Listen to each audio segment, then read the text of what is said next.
All right, guys. All right, all right. So if everybody can hear me, we're gonna go ahead and give our folks who don't have their drinks yet just a little more time to get those. After we're gonna go ahead and start. So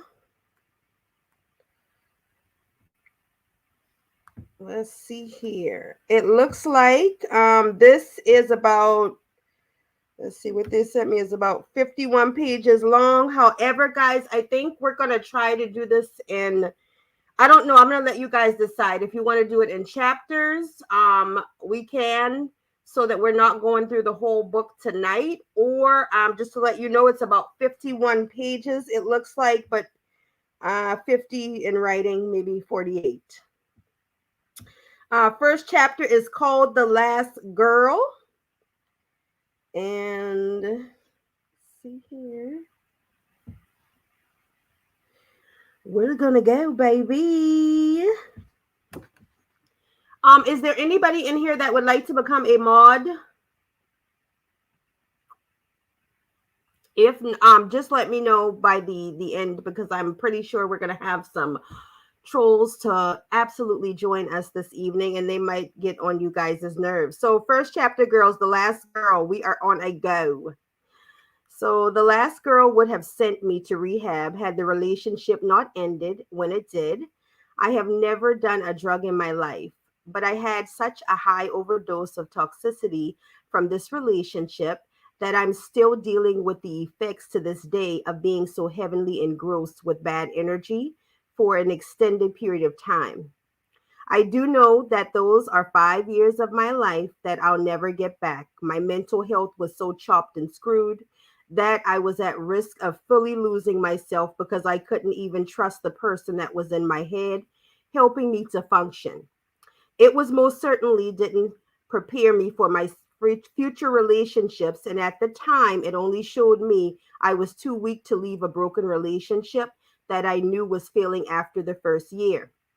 Sometimes, after spending a certain amount of time with someone, you feel obligated to always remain loyal and committed to that person. But if someone deprives you of your self respect, sense of happiness, and joy for life, then that is not a healthy relationship. It's more like living in confinement or prison. There were times where I caught a glimpse of the potential. I had to be stronger, put my happiness first, choose me. But it was hard for me to sacrifice the habits of letting people I was dating micromanage parts of my identity. I didn't realize the sufferings of my adolescence would be the tearment of my heart as I crossed into my young adult years. I didn't realize that the wounds that were inflicted upon me would be permanent scars that I would have to spend years trying to heal. I didn't realize that little Keisha would always be a footprint in the sand to my path of life, continuously searching for where it all went wrong. I don't know if it's an Aquarius and Scorpio compatibility thing for me, but the last girl left me with such chronic emotional and mental stress levels. I soon realized that the first girl I dated, who was to an Aquarius, shared similarities with the last girl beyond compression. I still don't understand how I ended up in a relationship with her after I told her no twice when she asked me out. Red flag number one. Next thing you know, I'm coming to school hearing rumors circling around that cheerleader Keisha is dating that new gay girl. My closest friends even told me that their parents were not with the gay stuff and they can't support their kids being associated with that. Before I knew it, I was sitting at the lunch tables with my friends, practically invisible, because she spent so much time convincing me that no one loved me or valued me like homosexuality. And when I think back in hindsight, I can't blame them. This was a time where the LGBTQ community was a very taboo topic and was not as respected in the Black community. I didn't like being labeled the way, anyways, because I really wasn't sure what was going on with me intentionally. And since I had no adult to talk to at all, I had was rely, forcing me to stop being gravitate towards the one person who kept telling me they cared. I got kicked off of the cheerleading team and put on probation for the following year because my coaches didn't think I was strong enough of a role model for my peers being with a woman. Once the head cheerleading coach passed away, I was the only cheerleader in the entire building who wasn't invited to the funeral because I was told it would be disrespectful to me to have me there given the circumstances. I was a child, and not one adult seemed concerned enough to sit down with me and pour love into me. Instead, they projected their sense of intolerance of the gay community onto me and reminded me every day that I was too smart, too pretty, and way too talented to be walking around with a little girlfriend. Meanwhile, my girlfriend, who was considered to be a stud, was the damn star of the basketball team and was highly praised by the whole administration. Talk about double standards. Y'all, Keisha talk about Jeremy and Jeremy. Keisha, I know she mentioned the girlfriend, but don't she's describing the girlfriend like Jeremy, yo? She's describing the girlfriend like Jeremy. I started getting very depressed living in this isolated lifestyle, and I wanted not out. Not just because the people around me were the least bit supportive, but also because really took advantage of the situation. She saw me getting mistreated and how it was affecting me, so she used that as an opportunity to try and put me in a position of needing her. This is how mental abuse starts. The abuser preys on the weak and vulnerable and manipulates them into believing that no one in the world loves them like they do. Our coaches were enabling her toxic behavior just for the sake of the sport, not realizing they were conditioning a young adult into being ill prepared for the real world. I hate to say I told you so, but the world surely chewed her up and spit her out just as quickly as she did me. She got a full ride to college ball, and he literally was kicked off the team and lost her entire scholarship after the first year due to anger management. Life has a way of catching up with you, but you wouldn't believe just a year before that she was bringing me down at that point. I had to change high schools.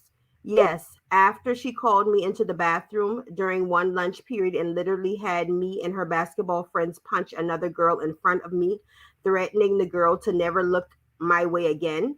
The girls' basketball team watched my girlfriend beat up an innocent girl, break her glasses, and throw her into the middle of the hallway, crying while I stood there in disbelief, telling them to leave her alone. You part in getting beat up, nor did I didn't take part in getting beat up, nor did I entice her to hurt her. My girlfriend wanted me to lie and say the girl kissed me, and I confided in her that I was being inappropriately touched by another student. The beat up girl even let the administration know I had nothing to do with it. She only had a crush on me. On that, my boy girlfriend had been threatening for the prior weeks. I broke down crying because I was molested as a child, in which my girlfriend knew. So why on earth would you use my personal trauma for the gain?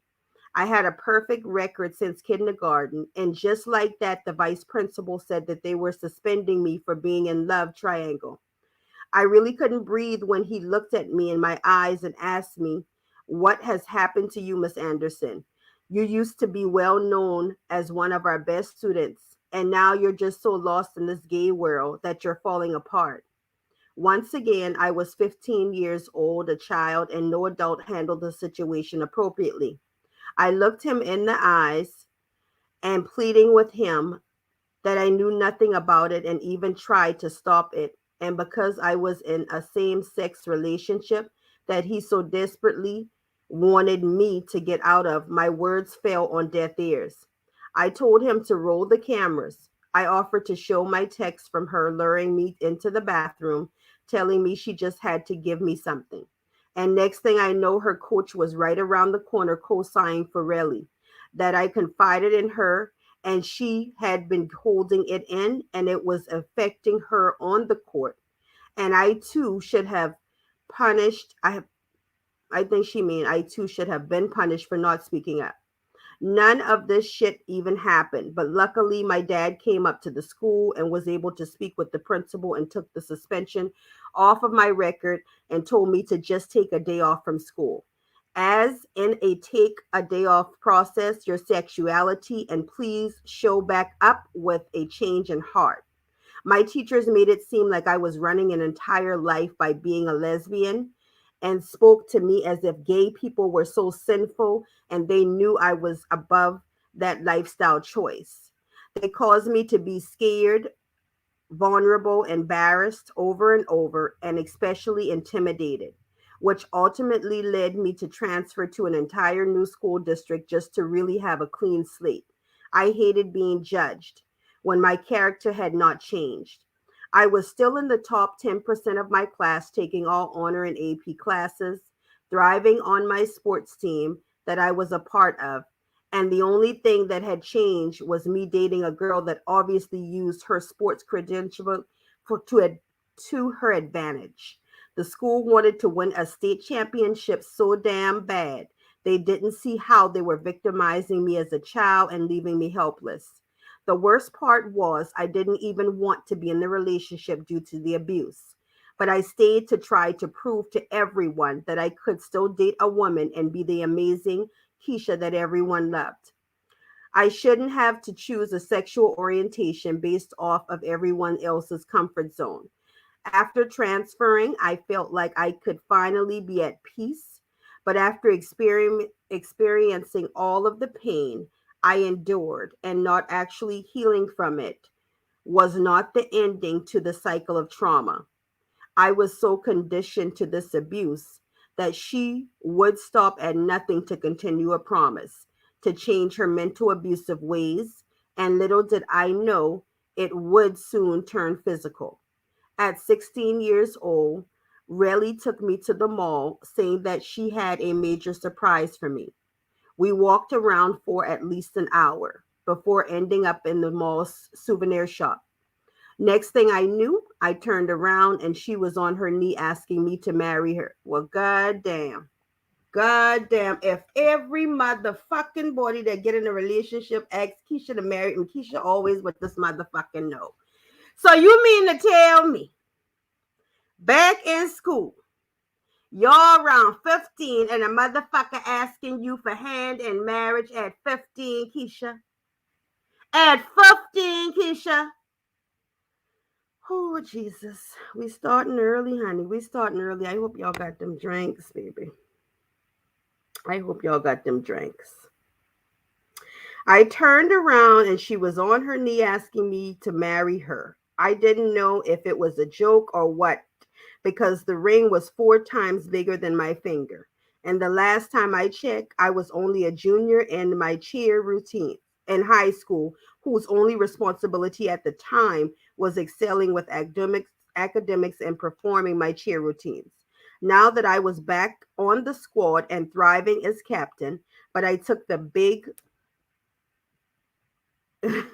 but I took the big ass ring, put it on my finger, and sat in the back of my mom's car, dead silent the entire ride home, wondering what the hell just happened.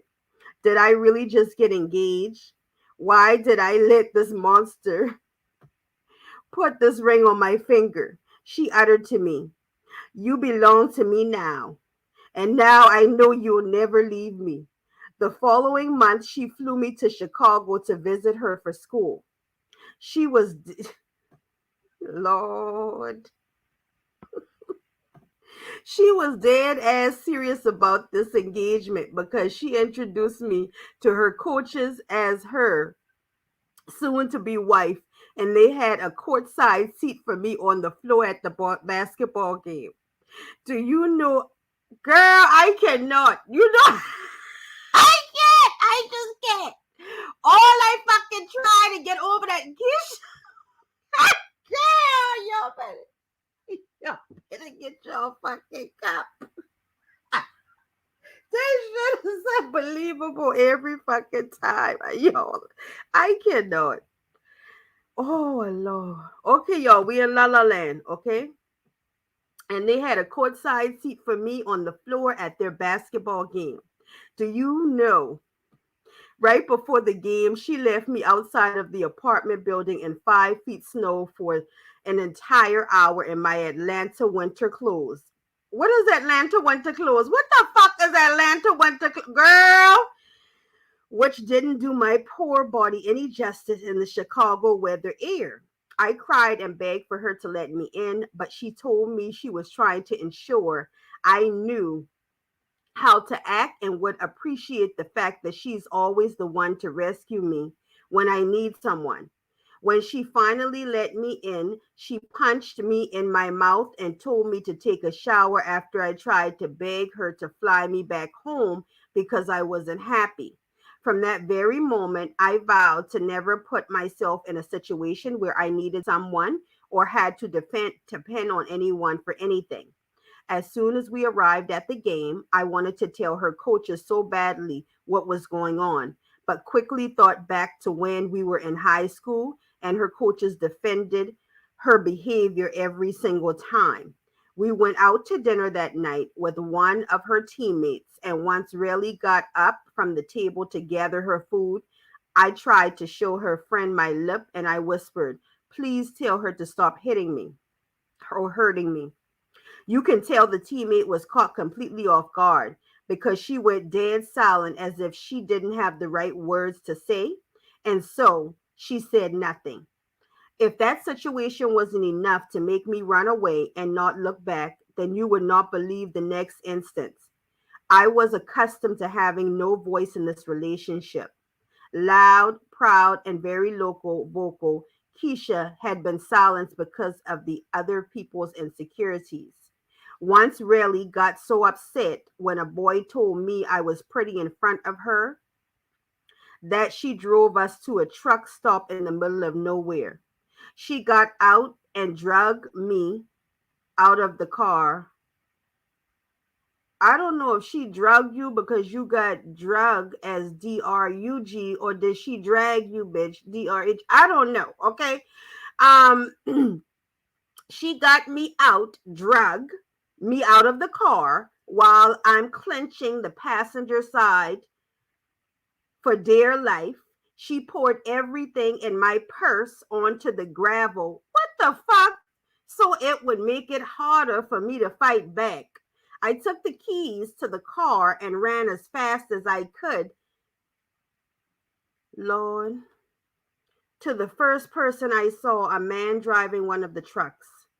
As he got closer to me and was trying to see how he could help, he found out I was with a woman and yelled out, "That's the problem right there, being with a woman.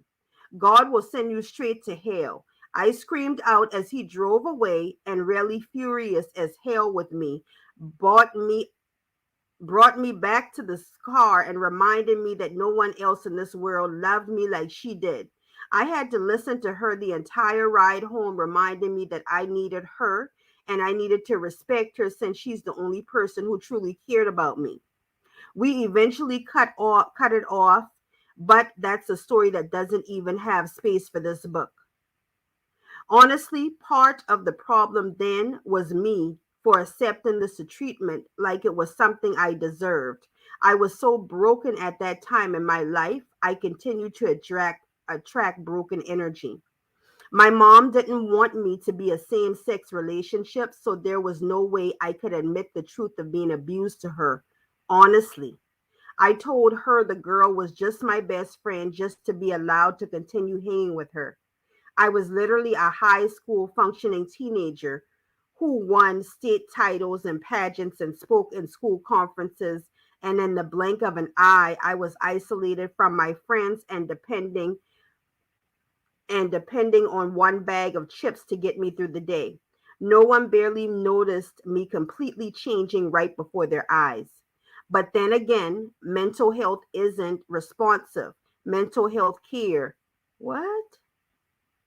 Mental health isn't addressed as much in the Black community due to the lack of access to appropriate and culinary responsive mental health care, prejudice and racism inherent in the daily environment of Black individuals, and the hysterical trauma enacted on the Black community.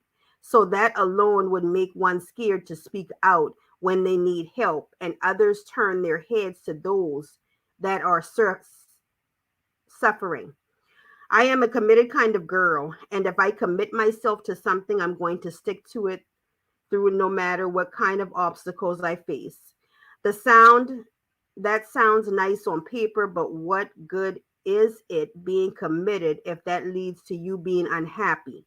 And it's surely no use being committed if within the commitment you find yourself in and out of the hospital battling depression and anxiety over some valueless relationships in high school. Let me not completely downplay, though, because Lord knows I love those girls. But now, with time and reflection, I've learned that I've loved the idea of being with them more than I even love myself. I had some exceptionally fine boyfriends before I even started dating women, and anyone would tell you how boy crazy I was growing up. Some people assumed it was because I was molested in my adolescence that I became interested in women. Others assumed it was a phase. Truth is, on in life, it is impossible to be in a serious relationship with someone you don't even value as a friend. It is also impossible to be with someone who you don't find sexually appeasing, because with dating women, I never get that satisfaction. I used to think it was something wrong with me that my sex drive was at 0%. And out of those 7 years, I even got a rise out of even thinking of sex with women. Quite frankly, it wasn't until my last year dating my last girlfriend that I started wanting sex. It wasn't with her. I remember having wet dreams of me with men and waking up in the middle of the night feeling hot and bothered while fantasizing about men that I never even met. I would wake up ready to try anything with her at the moment and instantly not felt nothing. I had to cry myself back to sleep, knowing my inner intimacy longed for the touch of a man and his relationship was doomed. I had to understand that just because I did those things, girls, that doesn't mean it was God's plan for me. Like I said, after year one of dating the last girl, I knew something was off. I actually moved in with her and her family my sophomore year at Spelman, and they were like, let's see here, and they were like a second family to me. Her sisters were my babies, and her mom were like my best friend. We literally called each other BFF. So I couldn't understand how she and I could literally wake up and not be affectionate with one another and sometimes leave the house without a goodbye. She rebutted my misunderstandings by saying she wasn't that affectionate type. But when you live with someone, you know and you see them for who they really are. She hugged her dog tighter than she hugged me. And I was always reminded by that affection as I picked his dog hair off of my clothes after telling, what the fuck? Lord Jesus. Y'all, Keisha trying to say, I'm going to read this like she got it, okay? She hugged her dog tighter than she hugged me, telling her, and I was always reminded by the affection as I picked his dog hair off of my clothes after telling her 100 times, I don't want to sleep in the bed with your 200-pound dog every night. It got to the point that we just be arguing about anything because I wanted more and she couldn't oblige. I made it clear that I wanted to be a wife and mother, and she made it clear that she would think about it. It became a cycle of me nagging about her changing, then her complaining, and ultimately nothing being resolved. I was afraid to fail at such a long term relationship that I subsequently convinced myself I had to do whatever it was possible to make things work, even if that meant sacrificing the basic things women need in relationships. I fancied the idea of wanting to feel desired so badly that I continuously went out of my way to try and prove my worth to her, even if it meant constantly being humiliated. My freshman year at Spelman, I tried to surprise her with a birthday gift, but the store mistakenly mailed the wrong size. I've never forgotten the pain I felt when I told her I needed to go to the mall before I took her to dinner, and she thought it was disrupting her plans for the night. So we argued for 15 minutes, what ended in her striking me in my face.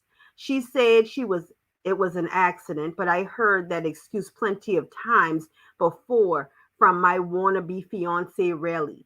To make matters worse, after the club, only for her to tell me in front of everyone there that I wasn't invited to come. I didn't understand how the person who literally just struck me in my face hours before didn't have enough remorse to at least bring me to the final event of her birthday when I was supposed to be the most important person to her there. I didn't argue. I just took off my clothes, wished her a good time, and proceeded to do some of my college work. So not only did I miss out on so many of my college experiences chasing after a failing relationship, I don't even have anything to show for it.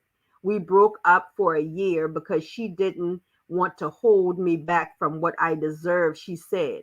After spending 4 years together, she was emotionally unavailable. However, our version of a breakup was just a change of a title between the two of us because publicly there was no difference.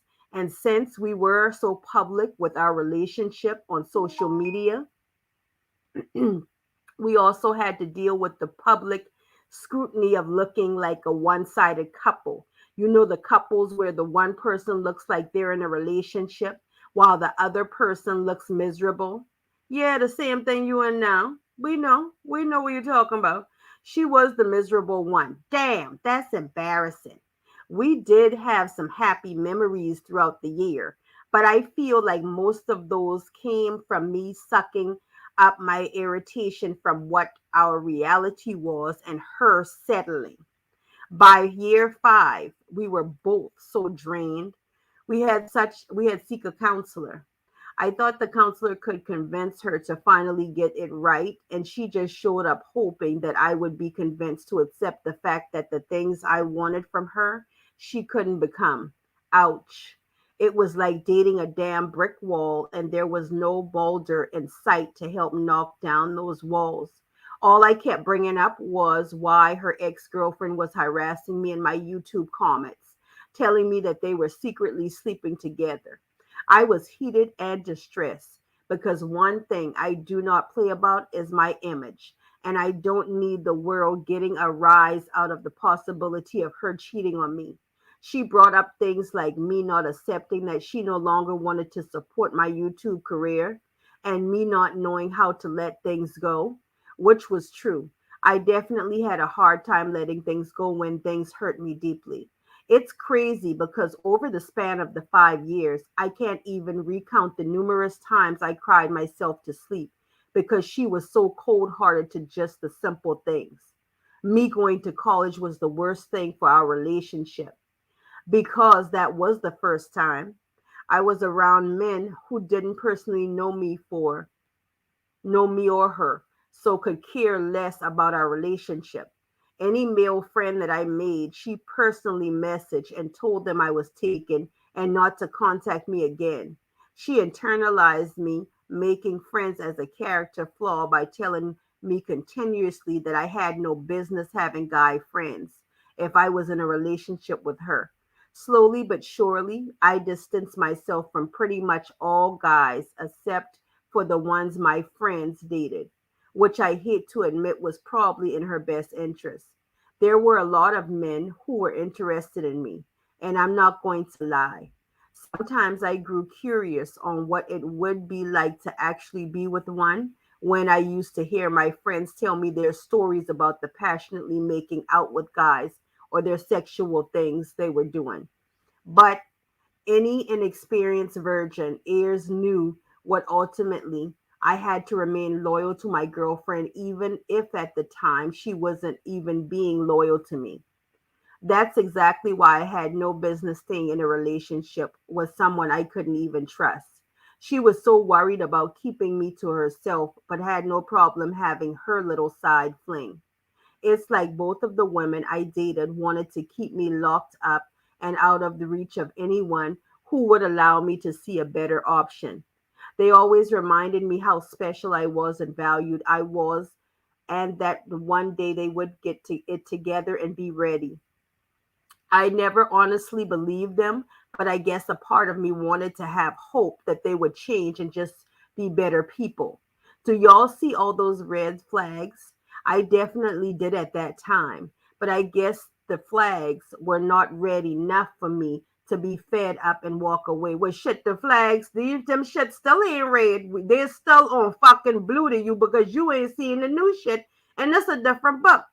It's important when forming an opinion on others' relationship. Despises you acknowledge all the times you played yourself or when you got played. This may seem like I'm airing out some dirty laundry from past relationships, which I am, but these experiences are crucial to the development of this story. Everything I experienced with people I dated in life molded me in some way, and vice versa with Jeremy. I'm not speaking to play victim or gain sympathy because let me be clear, I was thoroughly aware of how I was being mistreated and I chose to stay. Even when my friends and family encouraged me otherwise, I chose to stay. I just had to continue to be let down and disappointed over and over again before I found the strength in saying goodbye. Bitch, when is the strength coming? Keisha, when is the fucking strength coming, girl? When is it coming?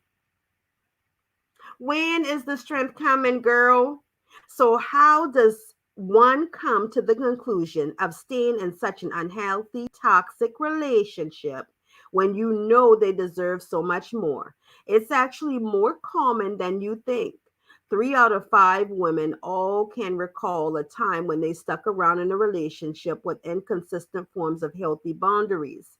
My personally, I was settling because I guess it was easier to do than start completely over. We were not compatible by any means, and it just made it worse, and she seemed to grow envious of my rising success. We both came from families where our parents had to do whatever they could to provide, and I worked so hard to break the stigma for the future family I dreamed of having. You have to be careful who you succeed around because some people will take the joy from your own accomplishments as a mockery to them and their lack thereof. I was writing out my fiance's no, my finances in my journal one day, and she happened to read through and literally told me we didn't have any money to be donating to charities. I felt ashamed that I couldn't even celebrate my success with someone who watched me work hard for it. My first car was a 1996 Toyota Tercel that I paid 2K cash for from a refund check in college. When I started making more money and updated my car, I'll never forget waiting in the driveway for her to come home and see my 2013 Toyota. Then she finally got home and walked straight past me and the car. I felt like I was melting like a witch into the concrete out of being disappointed that she didn't see that my hard work was paying off. What's the use of succeeding and the people around you won't even congratulate you? Counseling ended terribly, with pretty much saying we should see each other. I was devastated, but what happened next blew my mind. I met a guy. He literally adored me and very quickly let me know without even trying that it was okay to move on and let someone make me happy. Nothing felt forced. Now, my experience with him is a story for a little later, but I was honest with her and told her she was right. And today, I'm thankful she proposed the idea of us seeing other people. When she found out that it was a man, oh, that did not sit well with her. Her mentality changed so quickly from wanting to see other people to being willing to love me unconditionally on sight. When I told her my truth, I remember her ripping my pants off and trying to perform oral with tears running down her eyes, begging for another chance. Child, I tell you. I felt bad because for so long I was in her shoes, being the beggar for a chance of working it out. Now, so quickly the tables had turned. She saw my worth and even said she was willing to talk about kids and marrying me. That's exactly why I kept telling her I to get her shit together before it was too late. Because when I check out for good. People always seem to wait until it's much too late to step up to the plate and value you. After 5 years of suffering and her making excuses, she did a complete 180 when she saw that she has lost me forever. I didn't need her like she was used to, and worse, I didn't want her. The fact that I truly didn't like her as a person meant the odds were not in her favor. If I were able to wake up and realize I was playing myself with someone who I could never truly settle down with, I knew she couldn't stand the thought of me being with a man. And if she's having a hard time, I can only imagine the time the world would have when they found out. I found a sense of peace with finally moving on, but I was not prepared for the journey to come.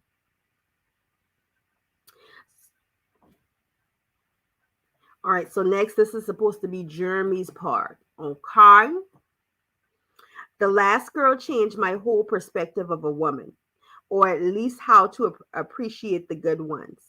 And by appreciate, I honestly mean thank God for blessing me with the opportunity to have such kind hearted women love me unconditionally, especially when I was not deserving of their love.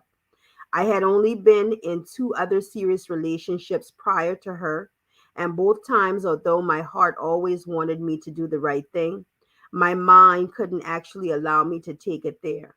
I had no real idea of how to affirm the heart of a woman, and my constant betrayal placed way more insecurities into the girls I was with than taking any away. But I was I was young, and the only way I was ever going to learn how to properly love was by living through my own experiences just like everyone else. Contrary to what most people thought, I wasn't out here trying to be no reckless savage. I just wasn't that intentional with trying to be the perfect man to anyone, even though I played the role well. My first love, who was my high school sweetheart, was also the first woman to play me like a lame. After I saw her get into bed with me with the passion mark from another nigga on her neck, I knew this love shit wasn't all that it was cracked up to be. Our vibe was the typical first love experience. She definitely was a good time, but I still had so much more to learn about women after her. My second love was a rider. She knew exactly what she wanted with me, and although she would have been any decent man's dream girl, I couldn't wrap my head around settling down. Even knowing that it was what she wanted and deserved, she was very persistent in trying to compromise her happiness for the sake of validating her place in my life. But to be honest, my mind at times was too far gone, and I ended up walking away without any explanation at all. I just knew my karma was going to come to me one day because she didn't deserve that. But being the typical me, I fucked my pain away by entertaining multiple other females that I thought would just be a mental distraction, when in reality, they were women who just became skeletons in my closet from a lack of good judgment. So after reflecting, I learned from my fuck ups with them. I pursued the last girl with different intentions. And she made it so easy because one, of the kind of person that she was. She had similar traits of the two girls prior, but that's mostly because I'm simply attracted to a particular type of female. One that stands out in the crowd, but so gentle and pure, but many wouldn't get the chance to come near. One that is passionate about life, and she can converse with me on deeper levels, and one that is obviously one of a kind, but her physical attributes don't even compare to how beautiful and solid she is within. The kind of women I like having sex with are usually the complete opposite of a woman I would really ever consider settling down with. The type of woman I make love to are the only ones I felt were worth committing to. Although in my past I was not ready to find my wife, I always knew that I would build true relationships with women whom I believe would make a good one. Part of the reason I view love and relationships now has a lot to do with the experiences we had for over an almost 2 year span. I've learned a lot about myself dealing with her. I learned about a man that wasn't quite ready to grow up, while the immature boy in me seemed to prevail every single time. I used to live life with no care in the world. I've never been good at prioritizing my time, so often I would unintentionally ignore responsibilities. I knew I had that eventually led me to constant missed opportunities. I spent too much time in the streets and let it have a hand in raising me, while at the same time distracting me from performing at my fullest potential. And of course, this resulting in being a typical nigger. My mom always instilled in me the ability to decipher between right and wrong, but what I didn't know how to do was process pain. This enabled my behavior to do things I had no business doing, like drugs and alcohol. I used it as a way to mask my heart of never ending messed up situations I could not rid myself of. It gets kind of conflicting when you're so focused on so much in your life and then trying to learn how to balance the emotions of people who are supposed to be special to you. I have to admit, I didn't know how to find that balance, and that's how I let the problems I was dealing with into my personal life continuously affect the hearts of women I was with that I actually did love. There was no man there to teach me how to love a woman. And let's face it, most guys aren't sitting around with their homies encouraging each other to be the best man that they can be to their girl. We are mostly having conversations comparing who's doing the best at pulling the most females, what these women look like, and agreeing that being a nigga means having the right to be unfaithful. It's just normal for men to function like this, and this is specific mentally has mentality has led women to question their own worth. But with the last girl, she ultimately realized hers, and that's how I unfortunately lost her. Like I said, most women will spend more time questioning what they did or didn't do wrong when a man cheats, lies, or breaks her heart, but most times it seriously has nothing to do with them at all. When I look back in hindsight to some of the most problematic behavior with women I was in a relationship with, it's because I wasn't honest enough to leave them alone when I knew my mental state was not in a position to commit. But most men are selfish and, like me, will proceed with women knowing we cannot meet half of the expectations they have for us. I know it's not fair, and that's why, after being so selfless myself, I could do better. Now, acknowledging the internal damages I was dealing with, I met the last girl in college, and by that time, I had just lost both my father and my blood brother, and too many of my homies who didn't even stand a chance in life and were too young to be killed in these streets or sent to prison with life sentences and no chance to parole. At some of my homies, I witnessed getting caught up, but when you're from the kind of place I grew up, it's no telling the risks you have to start taking at such a young age if you want a chance to survive. Yeah, my mom tried to protect all of her kids from becoming statistics. Ooh, that word been hard, y'all. Statistics. Hey, there she go. Or getting caught up in the streets. And when you are a black man, the streets don't give a damn what age you are before they try to take you out. It's like saying goodbye was the new normal for me. That's the kind of pain no human can take. I don't care what organ is growing inside your pants. This turmoil I had to endure and the behavior from myself that subsequently followed had me not being able to even recognize myself. And at some points, I found myself stagnant because the only thing I knew how to do was live in this constant whirl of disorder. No matter how messed up my actions were, it seemed still always make me happy and feel good sometimes.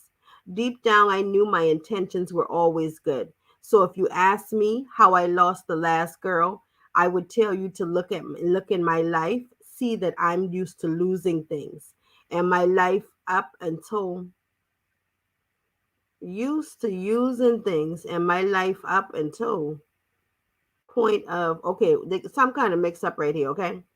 And my life up until the point of meeting her had been a series of losses.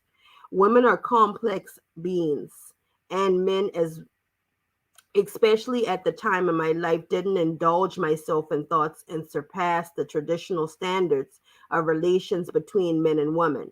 Yes, I'm talking about sex. I really hate to keep bringing it up, but people don't realize just how much hearing sexual relations can impact one's life. Plus, I'm a Scorpio and a man, and I want to be able to be 100% real with y'all about my past so y'all can understand how all this led me to where I am now. I know sex was something I liked, and having sex with women was something that I loved. So most of the relationships I had with women at their core were standing on the foundation of sex. I eventually grew to love them, but the last girl was something different. She showed me that I wasn't so I thought I was, and sex, although being something that was such a strong necessity to me, she revealed to me that I was still able to explore other factors of a woman that opened me up to connecting on a deeper levels. And for a period of time, I had finally been able to focus on just one girl. Just like I said earlier, I still hadn't learned how to process pain and stress. That's usually what caused my behavior shifts that inevitably led to the breaking of a woman's heart. I can't lie and say every time I messed up with the last girl, it was because I was going through things. Because to be honest, women threw themselves at me all the time. And the man in me loved the opportunity to experience all those different kind of women, especially women I looked at just for sex. I never meant to hurt her. And to this day, there's still some things I've done behind her back and she would never know about because it was always easy to put my dick where it didn't belong, but hard to be a man and tell the woman that I love what I did, even when she begged me to know. There's not one woman I've been with that I was able to do that with. But Keisha had the pain of letting down a woman, and seeing her so broken is what I had always tried to avoid. However, before I further disappoint y'all with exactly what happened between me and Keisha, let me at least allow y'all to get into my head and see things that transpired in my life before her. Hopefully, give y'all a sense of understanding that I'm not a bad person. I'm just a man who's made some detrimental mistakes that cost me more than I bargained for. Basketball was definitely what I would consider to be my first love before I even knew what a woman was, or let me say what a woman could do. I spent my entire life from childhood until college putting my heart and soul into an outlet and brought me so much joy. I was a beast on the court, and year after year of getting better and better, I ultimately was hit with the hard reality that although my talent had me scouted for the top colleges in the nation, academically, I didn't meet some necessary criteria. So I had to settle for colleges that were not on the top of my list. That wasn't going to stop my shine on the court. So I accepted my reality, vowed to outside and outperform any of the teammates and work my way up to where I belong. That was definitely the plan until my life started spiraling out of control and I was faced with so many different ups and downs. I felt like I couldn't win. I had so much going on with family, and it didn't help that I started bouncing from different schools on different states across the country. It was just me and basketball in those foreign places, and I started to lose focus on my dreams. That's how I knew the last girl was special. She saw me falling fast into a oh Jesus into a bias. Keisha and these fucking trying to use shit these words in these places that she shouldn't be trying to. Child, I try to tell you. I couldn't when I had so much going on in my family and it didn't help. She saw me falling into the bias and tried so hard to help me fight off my mental demons. But sometimes not even a good woman can erase the mistakes you've made from your past. I got accustomed to the behavior I knew best, and there were so many weights I carried with me through life growing up. So me not knowing any better took these weights in the world with me. She was able to see deeper into my pain and problems. So she began doing things to encourage me. She saved my life at the time because there would be times I would be lost in my pain and suffering in my thoughts. And a simple call reminding me that everything would be okay would literally motivate me. She always encouraged me to make better decisions, and at the time was literally the only person I trusted 100% of anything of mine. She was one of the sweetest girls God sent my way, and yet somehow I still couldn't understand the true worth of the relationship. We had so many ups and downs, but always stuck together. It was to the point where I felt I was going to marry this girl. I felt ways I never did before. It was my sophomore year summer when we first met. When I first saw her, I knew I wanted her with no question. But all along, she was thinking the same thing. From the start, we were inseparable from one another. We ended up being together for about a year and a half. This was the longest relationship I had been in. She always made sure I had my head in the right space because she knew how much I wanted to be successful playing basketball. So she would do anything for me to be comfortable. Would use her car while I was in school. We had an apartment next door to her job. She thought it would be a good idea for me to drive to school.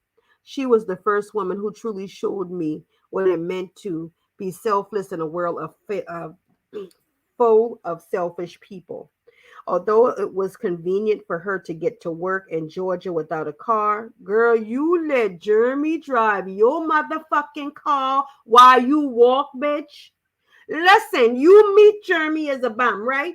Well, you goddamn let him be a bum and then get his shit together and get his own vehicle. What the fuck? But you walking now, you moving next door and shit so you could walk.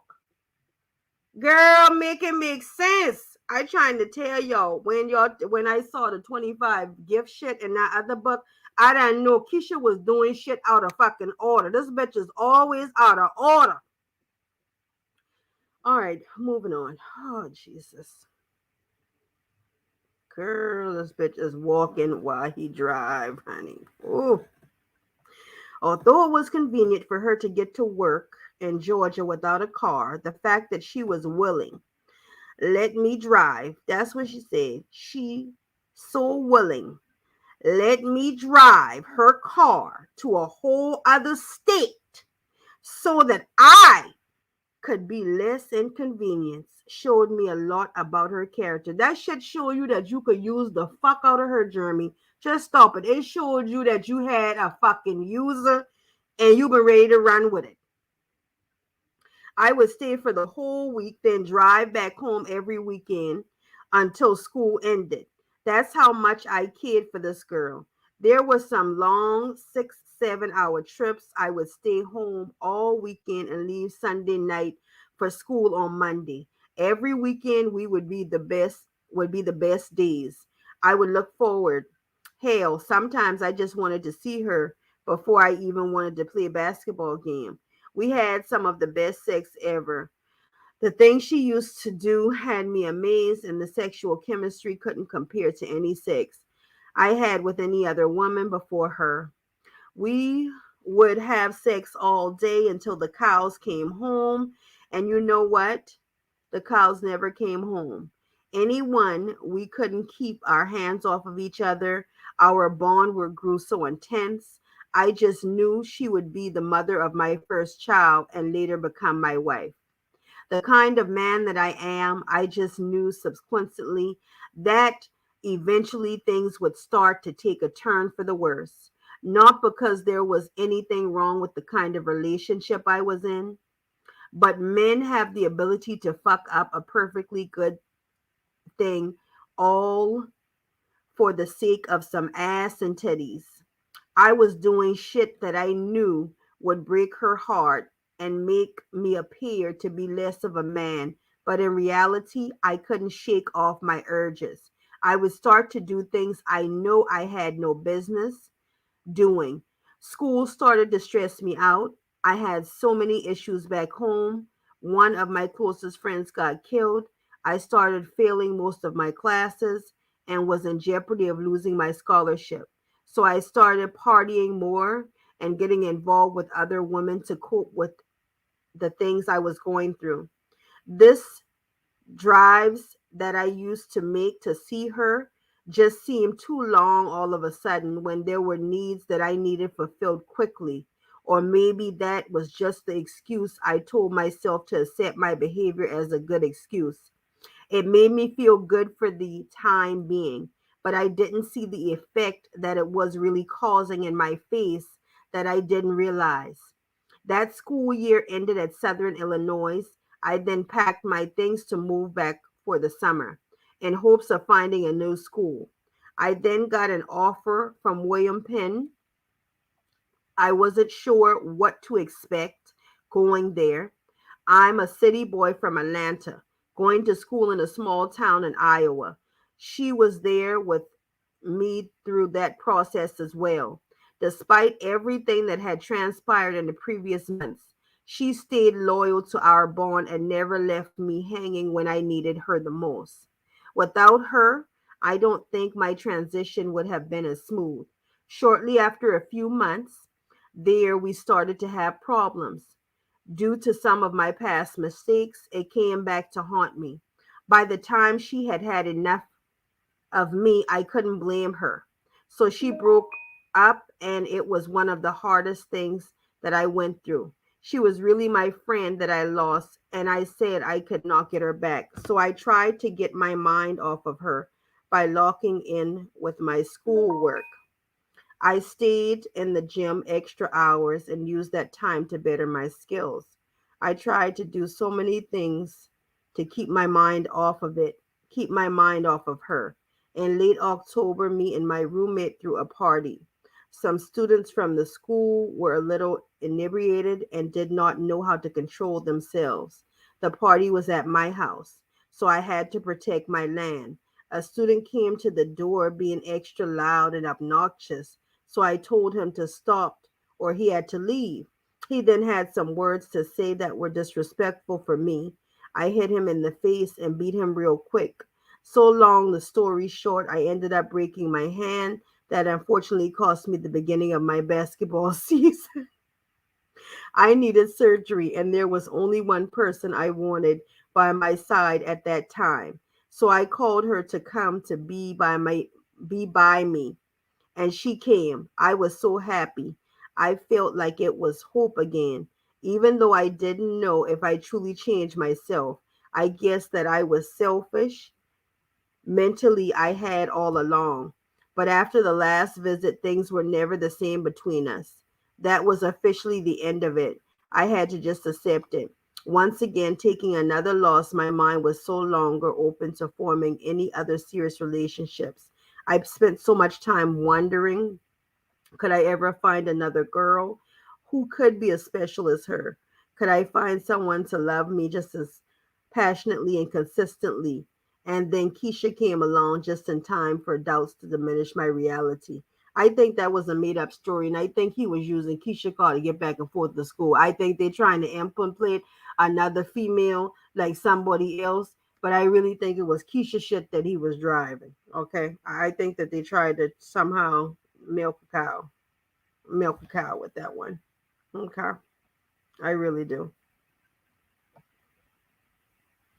All right. So now, the next chapter would be chapter 2. So we're going to stop there and then we're going to talk about this chapter 1. Okay. Keisha been doing shit backwards from day one. And that's why Keisha is so fucked up right now with Jeremy. Okay. Keisha has been accepting a bunch of bullshit from Jeremy. And that cow shit is definitely a fucking lie.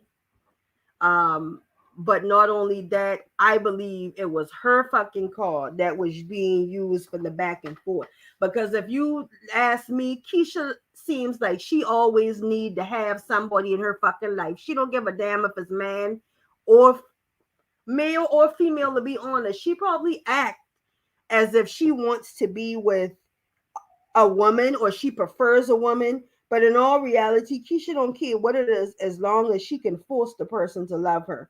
And the reason I say force is because Keisha does things to try to provoke or make somebody like her. She gone buying up all them shit for Jeremy, thinking that was gonna change the way he feel. She had Jeremy driving her fucking car back and forth to school while the fuck she walking shit, and then trying to make the story look like a somebody fucking else.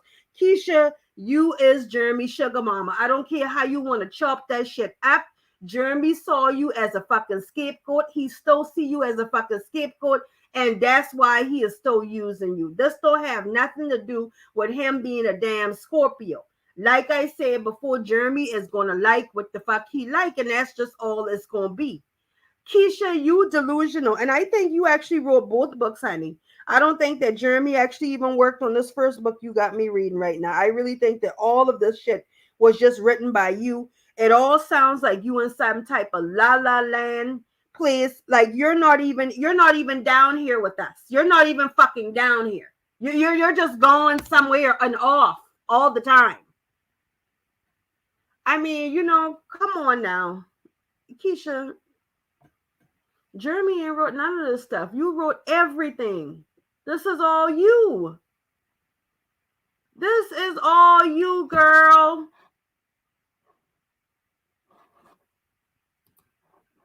Like for real. Let's see some of the comments here. So Jeremy will screw anything with the hole attached to it. He pretty much said that. He pretty much said that, okay? Jeremy likes to fuck.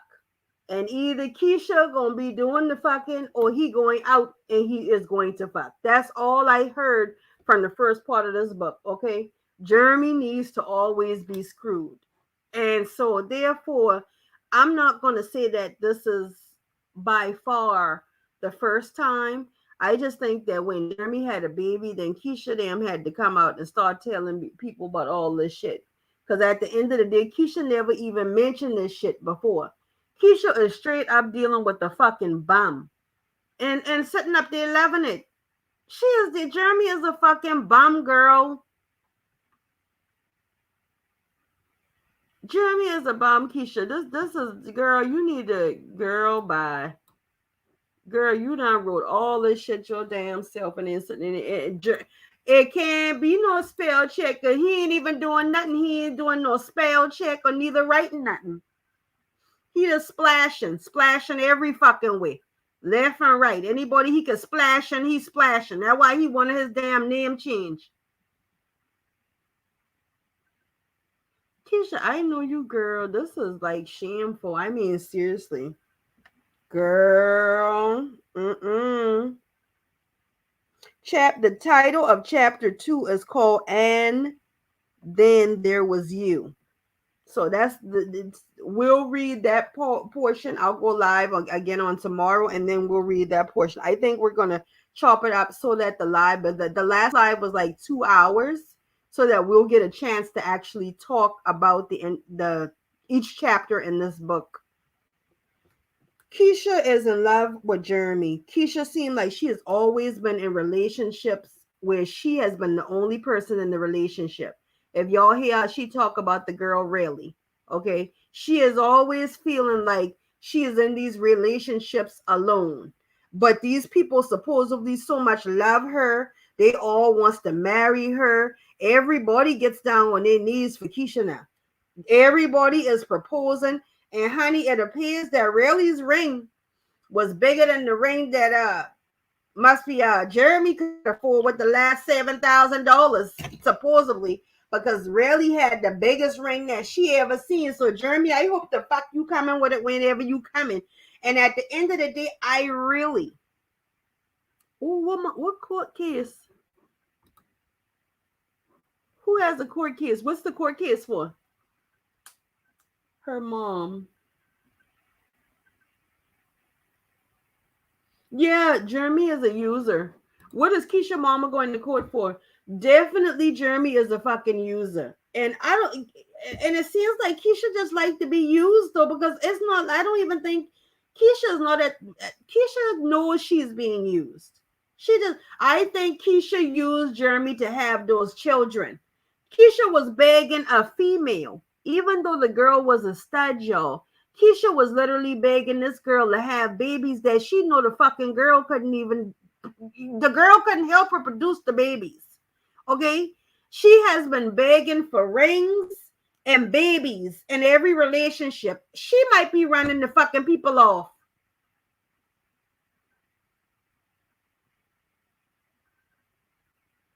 Yes, she definitely goes about getting love the wrong way. It does not make any sense. Keisha is literally out here begging. Begging. I don't understand. If she's gonna keep on begging people to marry her, she may as well go ahead and start buying people rings and asking them for their hand in marriage, because that's all she doing is begging for marriages and begging for children.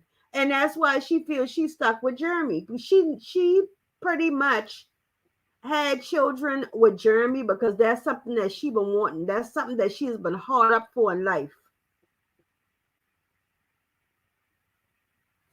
When is her court hearing? The court case for her mistreating and stealing from the old lady. So originally, y'all telling me before Keisha mom started working for her, she was actually working for another old lady.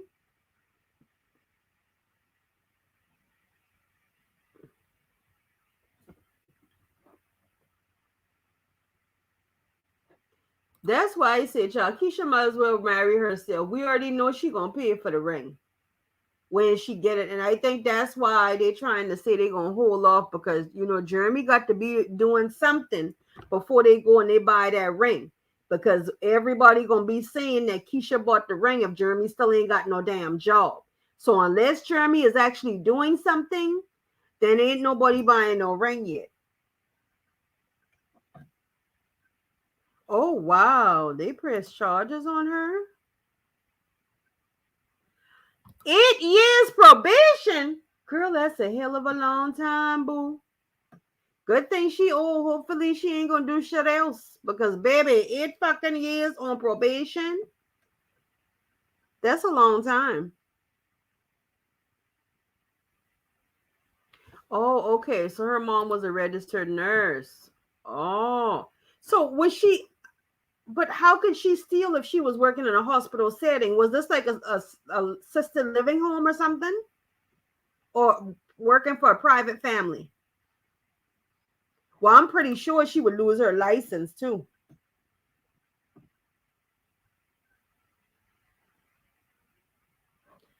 Let me do this.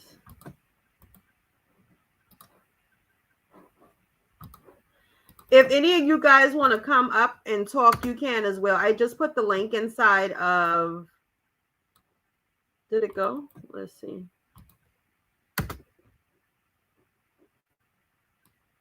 I just put the link in the box for you guys as well.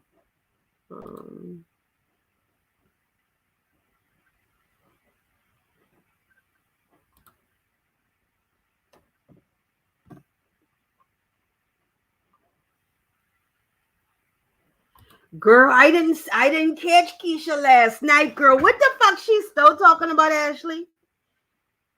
Yo, Keisha couldn't get back online and still talking about Ashley. Ashley ain't saying shit about Keisha since the book, ain't it? She cannot still be talking about Ashley. Keisha is a liar. Keisha is a big ass liar. Yo, Keisha is literally making shit up in her head. Literally just making shit up in her own fucking head.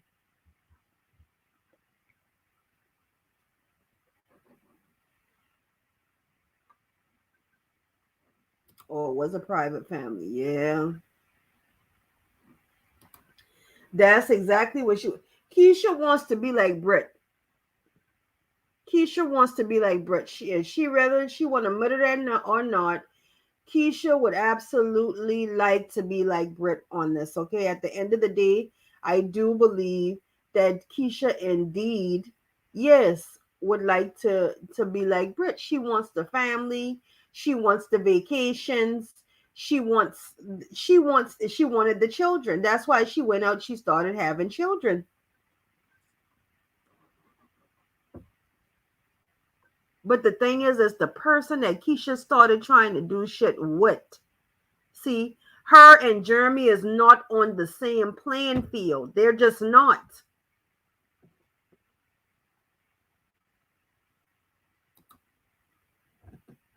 I believe that Reds girl. She will be buying that ring. I hope y'all know that. I don't give a fuck what Jeremy say. He going in the store. He can go in there with a whole credit card and scan that bitch, and it's still gonna be attached to Keisha's name. Jeremy is not going to be buying no ring. Keisha gonna be buying her own ring and footing the bill for the engagement party as well, and then they're gonna film it and make it look like Jeremy did it. And at this time, if I've been Keisha, you know what, yo, I don't even know if Keisha sure she wants to be married to Jeremy because I swear deep down inside I feel like Keisha know that. I mean, this is bullshit now. It just ain't no way.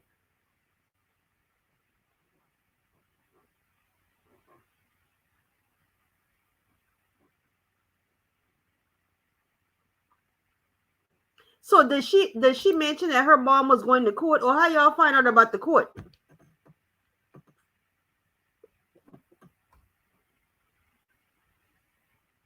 Oh, his sister. Well, his sister, she probably know he be splashing everywhere. He be splashing everywhere, girl.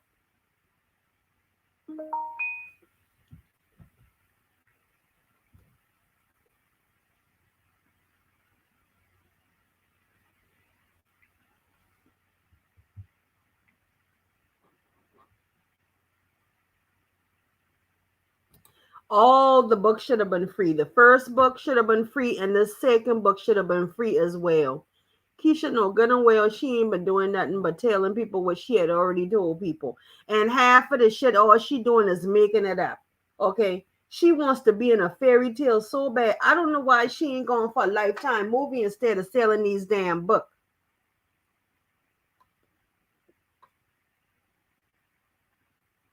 Cause she in a fairy tale. Somebody said Jeremy can't speak to spell check or write. Oh Lord have mercy.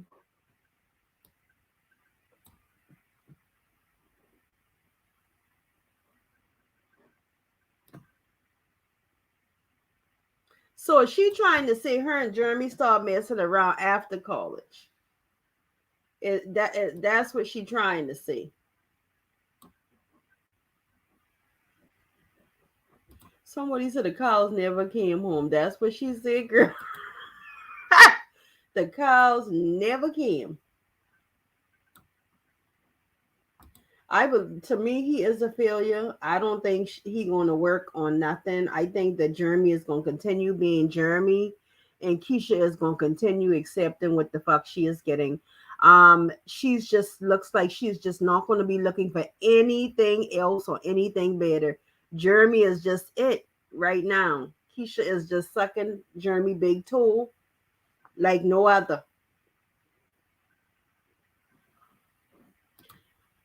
We have never seen their degrees. What? Let's see. Child, you heard her say she been A and B student and shit, girl. She was A and B. I don't believe so, BK. I believe you are absolutely correct. Jeremy has been doing this. Let's say it's something that he just started doing.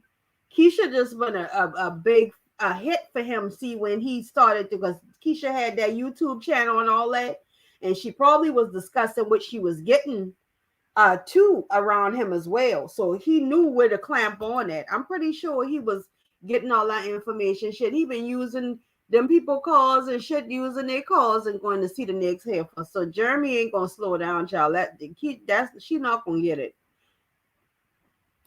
Let me see. I hope he will, because Keisha is a head case for making up a whole relationship with another broad.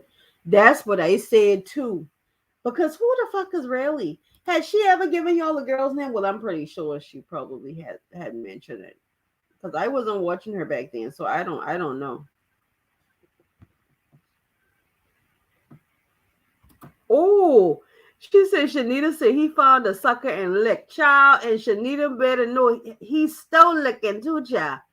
That's right, child. Sucking that thing dry. Yep, she is pathetic. That's my thing. That's my thing, Red. She's so willing to be taken advantage of for somebody to use her. It's like she don't get so to like it's the norm for her. She feels comfortable with that shit.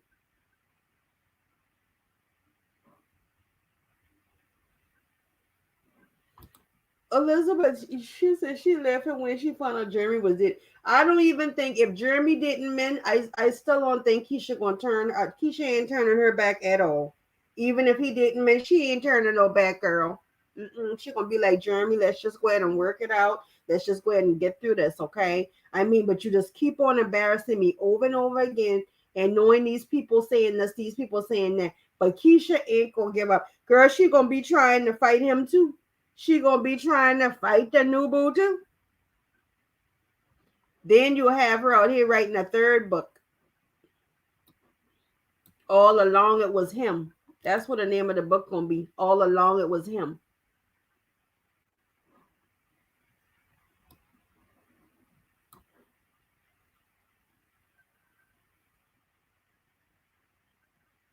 Yeah, Keisha did a lot of exaggerating in this book. It was just a lot. A lot. A lot. Keisha did a hell of a lot exaggerating. And I swear, if a bitch don't ever, if everybody want Keisha, baby. Everybody. Somebody say he sucked the fuck out of Keisha. Girl. Girl, he latched on, girl, and he ain't even letting that shit go. Just suck it. Girl. Girl, girl. Girl. Keisha, I hope your fucking ass still have some blood left when you win the fuck Jeremy done. Cause girl. Somebody up a Jeremy nothing but a booty goon. Ooh, girl, he like to shake 'em up boys. Y'all know them damn shake 'em up boys is my friends, honey. I done told y'all. Nope, she don't. She don't know nothing about that. She gonna keep on blaming shit on old girl. That's all she gonna do. Keep blaming stuff on old girl and knowing good and well Keisha bring her own problems to her, y'all. What happened is Keisha so trying to get Jeremy to be caught up into her, no matter what she got to do, no matter how dumb she got to look. She's so caught up wanting to have Jeremy so caught up into her. And even if Jeremy go outside, it don't make no sense. I believe every day of the week, Keisha know that Jeremy is going outside to fuck over on her. But she is okay with it because she does not want Ashley to have fucking Jeremy. Okay?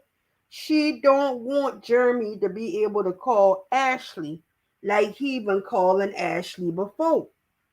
That's a problem for her. He cannot keep running over there to Ashley.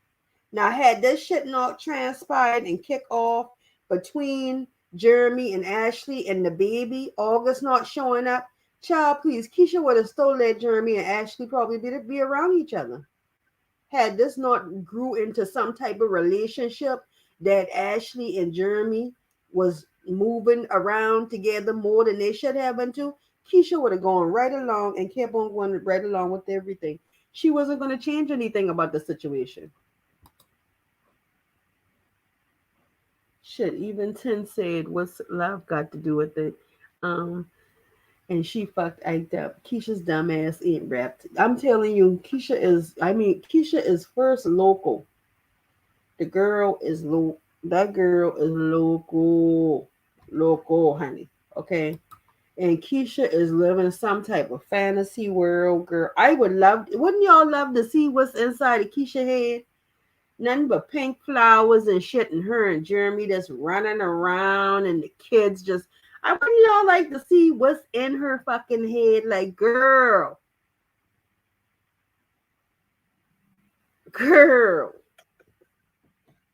Keisha, like I said, Keisha in a relationship, Jeremy is not. Jeremy is not in no relationship. Keisha is in a relationship. Head is empty. Lord. The head is empty but just attached. Splashing that infested peen. I agree. I agree. I agree with that shit there. Public record, the same day heard. Let me see. Public record, the same way her address got out because of Germ's arrest. So everybody knew that her mama was set to go today. Who I wonder what the hell made them look that shit up. Boy, I tell you, the damn internet. I thought she said that after the book she wasn't going to speak on Ashley or the situation again because she got so much going on and she's so busy to be bothered with. Let me tell you, Keisha could lie all the fuck she want about being busy.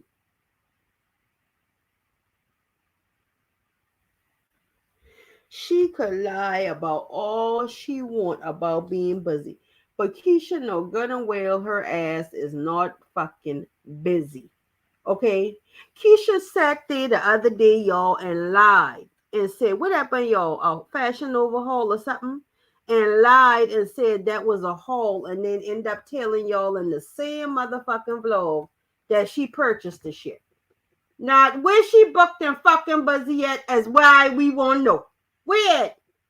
If you listen,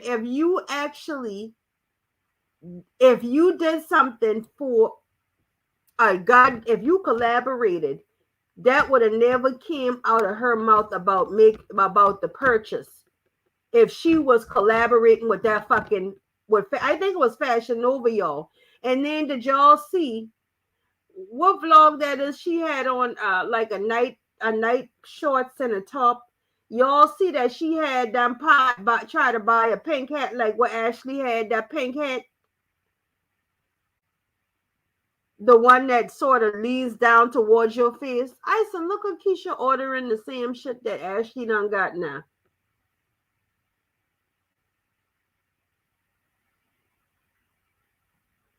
Child, I'm telling you. One thing I will say about that Ashley needs to be careful of, that is absolutely going to be with August. I think Keisha would do anything to get August in her possession, in her and Jeremy's possession, and on a full-time basis. I'm telling y'all, I think that Keisha would try some shit like that if she was able to, because at the end of the day, as long as Keisha can get a son, she don't care how the son come from Jeremy.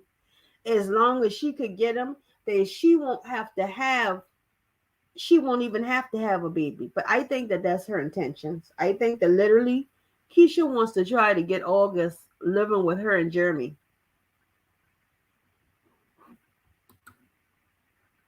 Exactly. but she's really not. And I think that's the problem. I don't think Keisha and Jeremy is really compatible like they're thinking or they thought that they were. I think that Jeremy is just a little too much for Keisha. I really do. And that Keisha is settling for a bum. And she is. And she doesn't take care of her kids herself. I mean, just to be honest, she doesn't. Her mom does. And that's why Miss Sandra probably working now full time because of what I didn't even know about that until y'all told me. But because she lost her job, so that's why she probably now working for Keisha full time. And I'd be damn if Keisha ain't working the hell out her too.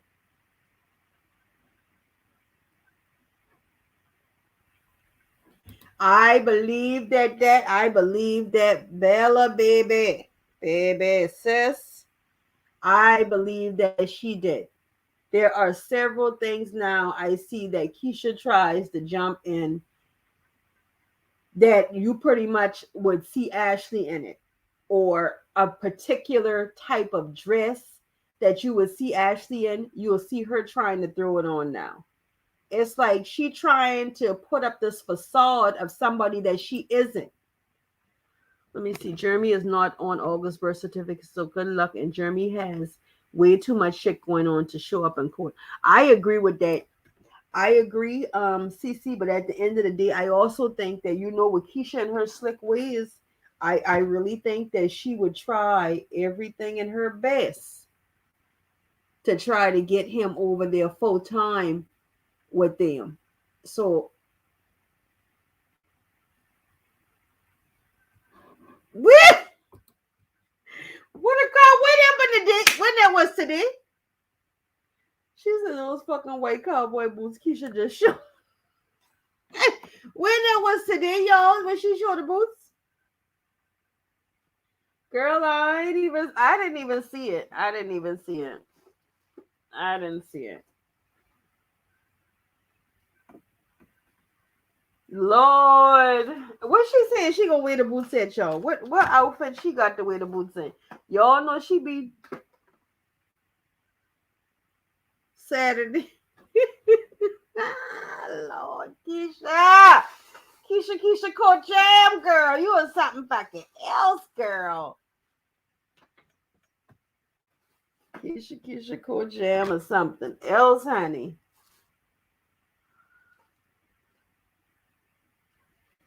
Let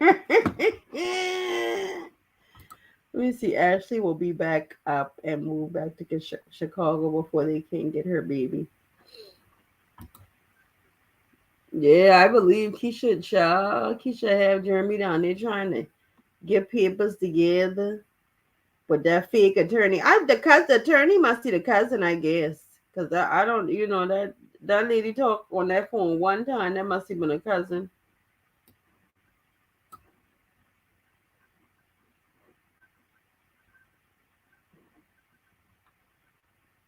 Let me see.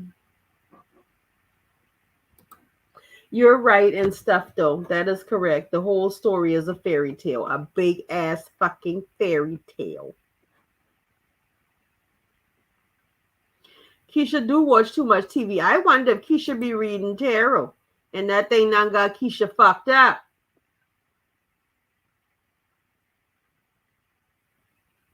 I'm trying to tell y'all because y'all know Keisha is going berserk. Oh, she said the boots was too big, so she's sending them back.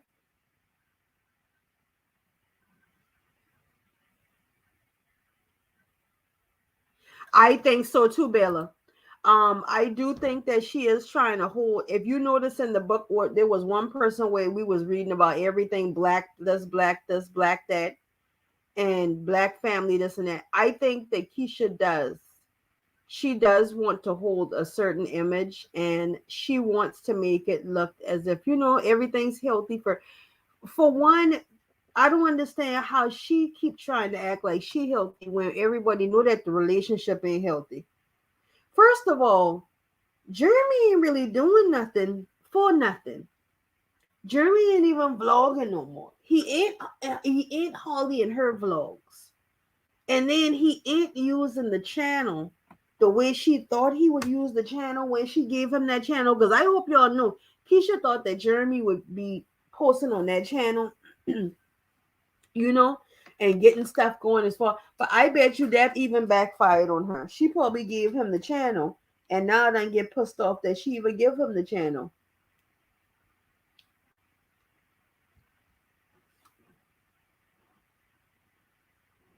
Oh yes, we know, girl. She been going to that theater. She been doing theater. Yes, we know. She will conjure up a story, child.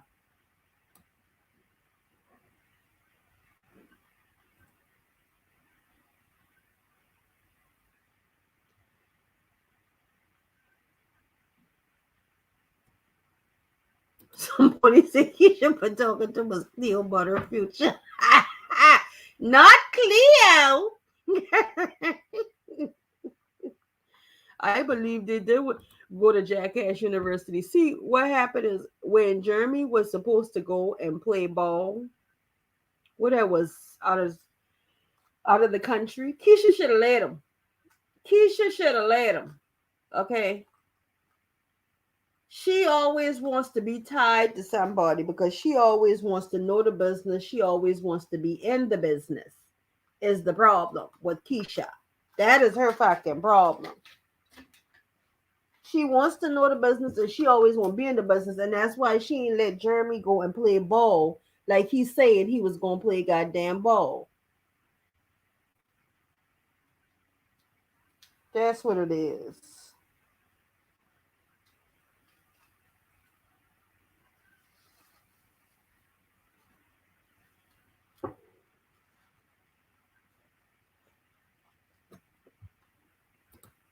Shit, Cleo's ass kind of. She sure did. Miss Cleo sure did.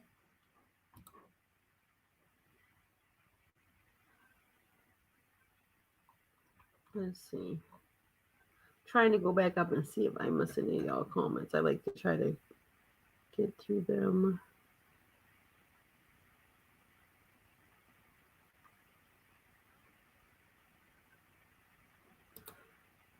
Girl, she should be relieved. Ashley's kid was a boy. Woo, child, the comparisons. Yes.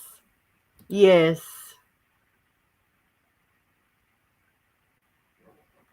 I believe that, Cece. Because really, that's what she don't even understand. That's what her own audience want to know about, too. The same people that be lying to her. Like they don't want to know nothing. Keisha, just keep doing you, Keisha. Yeah, we're just gonna keep being dumb, Keisha. Dumb ones. That's exactly what they want to know too. So when she speaks on Ashley, she does get higher views. Because that's what your own people want to know about too. That's why.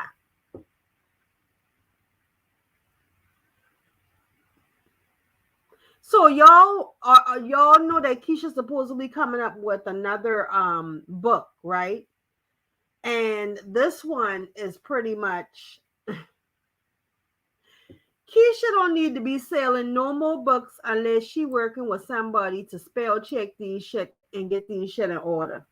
Okay, because you can't be handing out no books where you talking about you trying to teach a motherfucker about credit and this, that, and the third and how to get their shit together when the fuck you ain't even spelling shit right. The people gonna be confused about what the fuck you trying to tell them. So at the end of the day, I hope that with this book, I think the other night she even mentioned that she was going to push it back because it wasn't time. I hope she is really saying to herself instead of coming out here and throwing some new book out here that ain't going to make no goddamn sense, that these people ain't going to be able to use nothing to open up a business, get a business created, or know where to go by the time you finish with this so-called book that you're saying. Because right now it looks like you're just on a money grab with these books. You're trying to get as much items out as you can. So next y'all could probably look for some new merch to be coming from Keisha. Because right now, for some reason, she's trying to get money different. She's going to go about different avenues of getting money, and most of them looks like she's trying to bring in money on these books that are really just terrible. I mean, just terrible. Okay? Because you ain't given this is my first time reading this first book as well. You didn't give anything inside of the second book that we just read last week, and this book right here isn't given either. So at the end of the day, baby, we just don't know. We hope you ain't trying to get these people money again, telling you these people you're gonna be able to teach them how to get cars and shit in their business name and, and shit like that, and these people can't even fucking transcribe what the fuck you trying to tell them. So I just hope at this point, Keisha, you gonna have somebody do your proofread or something, girl. Get something. I mean, get it in order for this shit here. Somebody said Keisha should be selling magic jelly beans.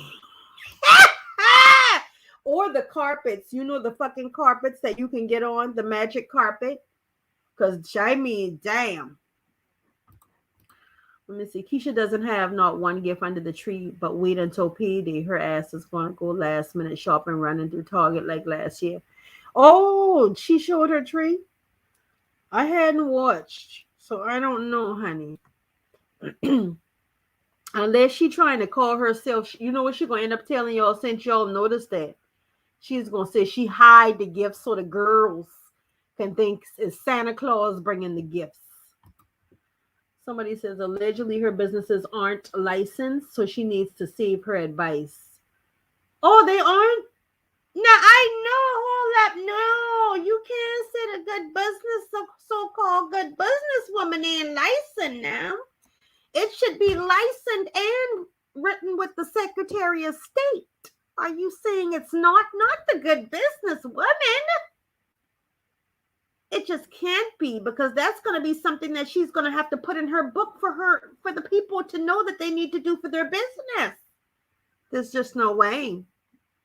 Girl.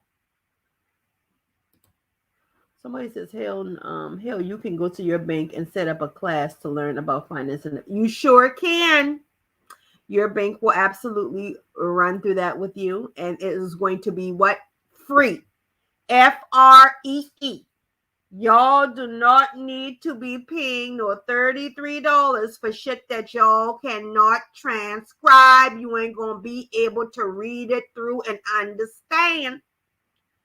I'm just saying. Somebody said, wait, she's writing another book? No, yeah, she's supposedly, well, she's trying to, now I think she's trying to do it a little audio even maybe, because she was talking about getting something out there that she can sell to her subscribers, to assist them with getting things in their name. Like, I guess she's going to do credit cards too. So credit cards, vehicles. She said that her vehicles are in her name, but you can also get them in businesses. That is true. Guys, this is all stuff that you guys can actually research. And right here on YouTube, if this is something that you're looking into, you do not have to pay Keisha $33. The book, I believe now, is supposedly supposed to be $33. By the time she put the book out, I guess it's going to be done going up to $35. And it says this time the book will be 29 pages. Yes, that is correct. It's each time it looks like, because this new book is 51. The one that we read last week was 39. And then, so yeah, I would agree with that. The pages is definitely going to get, things going to shrink. Somebody says, she is the next Bernie Madoff. She probably is. Leading her subbies to failure just like her. I believe so. I wouldn't believe shit that Keisha said about nothing, to be honest with you. Why does she need to teach Jermey? She don't need to be teaching no classes. She need to teach her boo first, get her boo set up and stuff like that so he can fucking contribute. Because right now, Keisha pulling everything. It's been obvious about that. And then I'm pretty sure if her mama going through the situation, she probably had to help her mama get a lawyer. Or her mama had a lawyer or a public defender. To get a lawyer for something. That's a long time to be on probation. I mean, damn, how much money that lady steal? Or what all she took? That's a lot of years. And she old. Somebody says not a jelly bean. Yeah, jelly bean. Keisha is running a Ponzi scheme. She is absolutely running a Ponzi scheme. I agree. I definitely agree. Keisha is going with anything that she thinks she can just sell to them subscribers. She going right with it. Now she sat out here yesterday and did a live on the book, supposedly. You could ask questions, but half of the questions I heard that she ain't even really answer the questions, to be honest. So now she done made the people pay her $22 for the book last week, and then go come out here and act like she giving all the answers for free this week.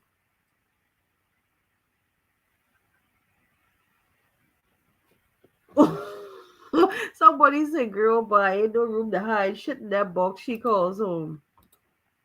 The book money is buying holiday. I believe that. I believe that the money is that. I believe that that's what it was for Christmas. The way that book drop up out here the other day, y'all, and that book was straight trash, and all those words misspell and run on sentences, and you could tell. I'm telling y'all, Keisha seemed to me like she got up that morning and was like, "Oh shit, the book's supposed to drop today," and literally copy and paste, do whatever she needed to do to get it up and on that website, and fucking sent that book off and started passing that shit out to subscribers, thinking subscribers was just gonna be crazy and believe, hell, okay, that's the book, that's the one she will write. No, I do not believe that one, but I believe that that's what she ended up giving once she got up.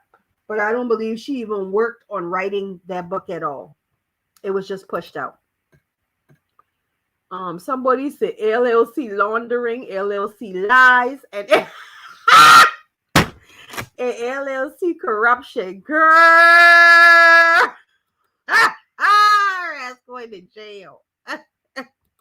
Yep, that is true. You can Google all the information Keisha will have in the next book. I believe you. I believe you, Cece. Because child, we already know. No, you right, Kissy. You right. Jeremy is a sugar baby girl. And they do not work, honey. They do not work. They only work. They do that sexual shit that they need to do for work. If they got to do that, and I don't even think he even giving Keisha that. Remember that been the problem of everything in the first place. So I don't even think she getting that on the regular. He giving that out. She can't even touch Jeremy on how to be faithful. Teach Jeremy. That is true. That is something she gonna be able to teach him. At the end of the day, that's what Keisha gonna have to understand. Either Jeremy gonna have to be ready, or Jeremy is just not gonna get ready. That's all to it. That she cannot make or force nobody to love her, and so she need to just go ahead and back up off that dumb shit. Girl, Reg, you are so right. Top of the blank page of the book is for you to write notes. Yes, child. Keisha proudly says she pays all the bills. That bitch is crazy. See, that's what I talking about, right? That's what I talking about, right? The fuck there. Now,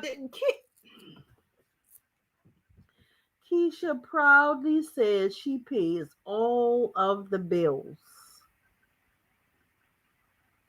Wow. You know what? Keisha is girl. So Keisha, what? Why don't?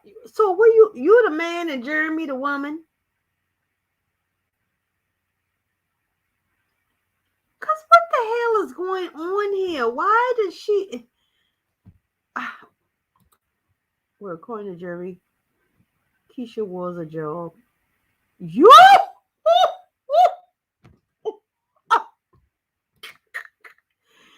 Oh shit! What Jeremy fucking taxing for getting on his nerve?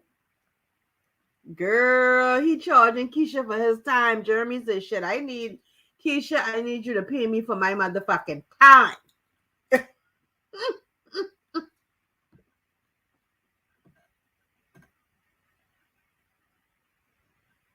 Listen, y'all. This is a good one. What happened to the t-shirt business, Jeremy clothing line, Jeremy music career, the hair business? Now, see, this the thing, and this is honestly serious. Keisha started off with this t-shirt shit. Said she was doing t-shirts. Ain't nobody see the t-shirts, but that one time when I think Brittany said she been doing t-shirts. Okay. Then she come out, she was trying to do anything and everything that she could do to possibly get Jeremy going with something. So now we here with Jeremy clothing line and the music career, but none of it's out yet. Now y'all know if Jeremy had done get signed, Jeremy would have done had dropped something. Even if it was just like a single.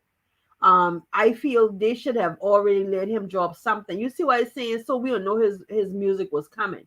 But the only thing is, how y'all know that Jeremy really got signed? Because I'm starting to get a little concerned that he didn't even get signed. Because Keisha, the one who told us Jeremy gets signed, I've never even heard Jeremy say he gets signed and shit like that. Have y'all even heard that come out of Jeremy's mouth? It seems like Keisha always wants to be the one to tell somebody damn business. She don't never leave it to the person. And on the hair business, everybody have been complaining about the hair. Up until now, people are still complaining about the hair that Keisha serving out here. So I really don't even know if Keisha pushing hair. I told y'all, when y'all see Keisha in those vlogs, Keisha will be inside that little room sitting down talking to y'all, and y'all see Keisha put them two bundles up to each other, acting like she trying to see if they on the same length and shit. And then y'all notice when Keisha flipped the hair and drops it inside the bag, Keisha ain't never sealing the fucking hair bag, y'all. Keisha ain't never sealing the bundle bag, because all Keisha doing after she done cut the camera off is turning the bag back over and letting the bundles drop the fuck back out. That bitch ain't never at the motherfucking post office shipping shit. Have y'all seen her? I ask y'all, have you seen her up at the post office getting off anything? No, all y'all hear Keisha says she picking up from the post office. The bitch ain't never dropping off. So who is shipping the hair? She be done showing y'all a video of her preparing hair to be shipped, but it ain't shit never getting shipped. That's what I see it as, because I've never seen her taking nothing down there. Oh, Lord. I believe so too, Miss Pete, because I don't think that book money gonna last long. Because I don't care what Keisha said. Much people did not buy this book. A lot of people did not buy this book. People have been talking about this book, including her subscribers have the one been talking about this book. So people know a lot of people did not buy the book. The book money is also for the twins' birthday party and mom lawyer fees. I agree with that.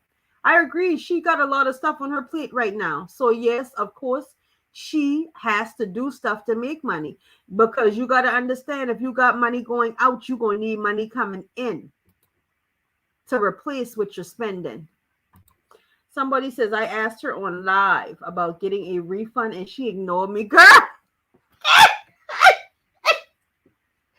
Elizabeth, where you did that yesterday?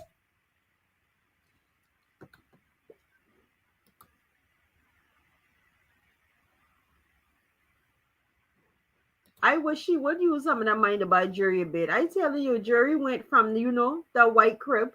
And after that, Jerry going to the playpen, and Jerry been playing inside the playpen and sleeping inside, because she ain't never get Jerry no bed. She passed up a 7K ring, but where's that tarnished promise ring?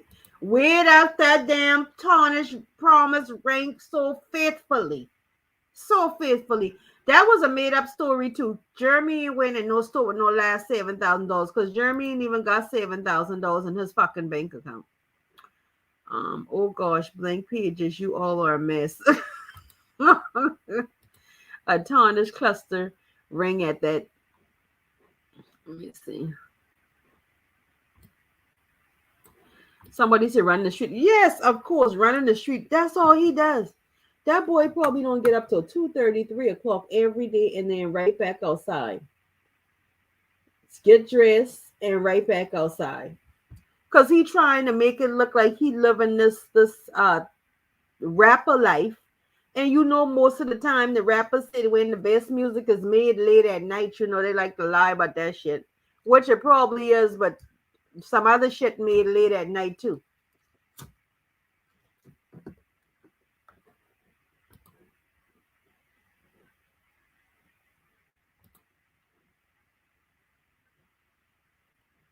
Sister dropping it off in the trash. Let me see. Somebody said CC said the elf on the shelf is shifting the hair. Watch your mouth.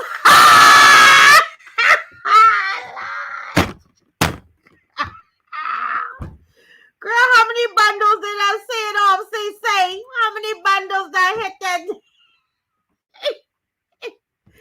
Somebody said it's free 99. She is selling expired synthetic hair. Woman was losing their edges and going, what? Girl, no ma'am. Daily shipping orders.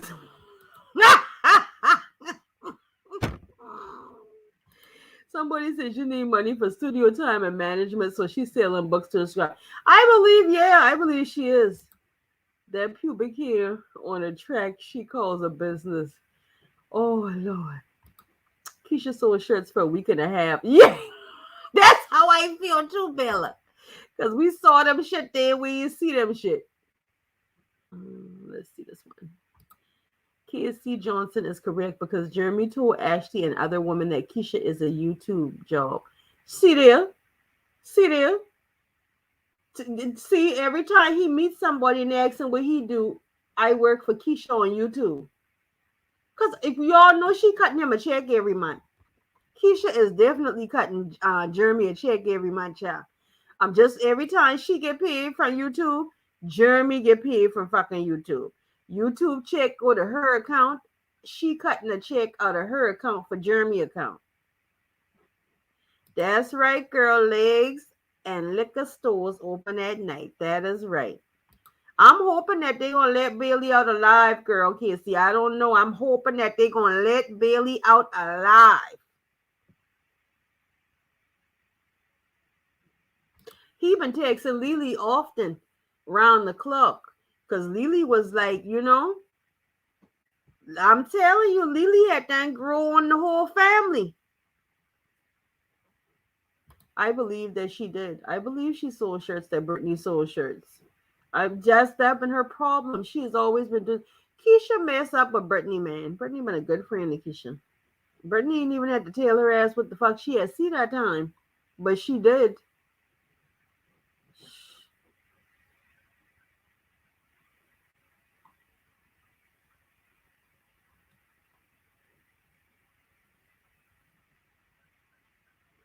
Billy don't want to come back. He most likely the fuck don't. He probably tired with the bullshit his goddamn self. I'm waiting for Billy Taylor book. Maybe he will tell the truth. Maybe he will, child. Cause Billy, out of everybody, Billy be the one mainly there shaking his damn head left and right like this bitch again today. Again today. Again today.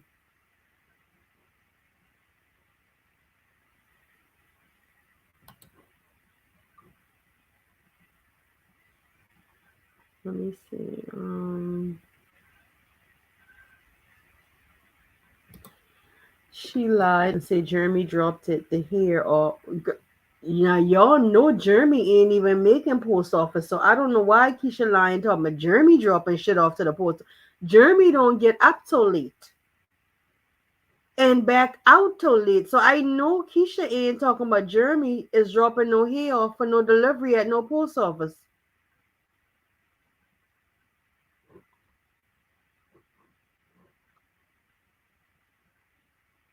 Girl, but if people was really complaining about their hair dropping out though. Lord, I tell you. I tell you. Bailey got publicity publicly cussed out for being sick because Keisha neglect 911 combat. Oh Lord Jesus. Oh Lord. Oh Lord. She probably do. God is her whole shebang bang setup. And fucking the girl that working behind the counter too.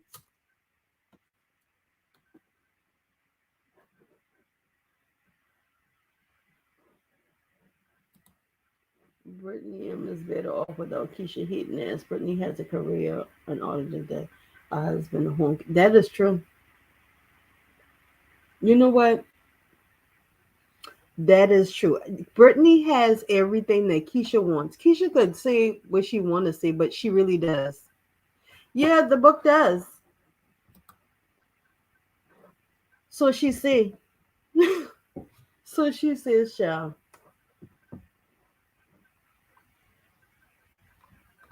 I guess book one was sort of her way of going into how and why she's allowed Jeremy to do her the way that she has, and that she's going to continue to allow him to do. I wouldn't doubt he ain't selling them something. You can give. I got some here that you can give to your girl for some low studio time.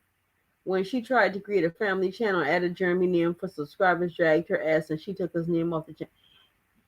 That's my thing. I feel now even Keisha channel is not a child's channel because Keisha now be on the tube with her back and forth. So I really think she should split the two channels, and the girls need their own channels. That way she ain't got to worry about that.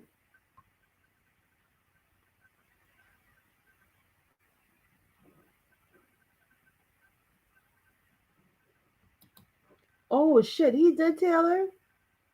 Cause I mean, you kind of know that he's not gonna stop cheating. I don't know if that's she just wishful thinking or what with her. Like, I mean, what the fuck? Like, she knows that he's not gonna stop.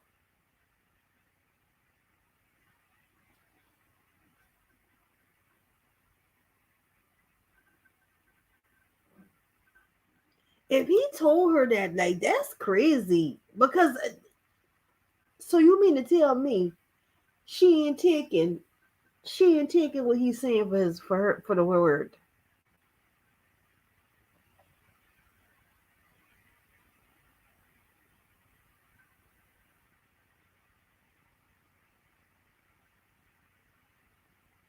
Wow, I cannot believe it. Let me see. When she tried to create a family, oh, that's the one we said this now.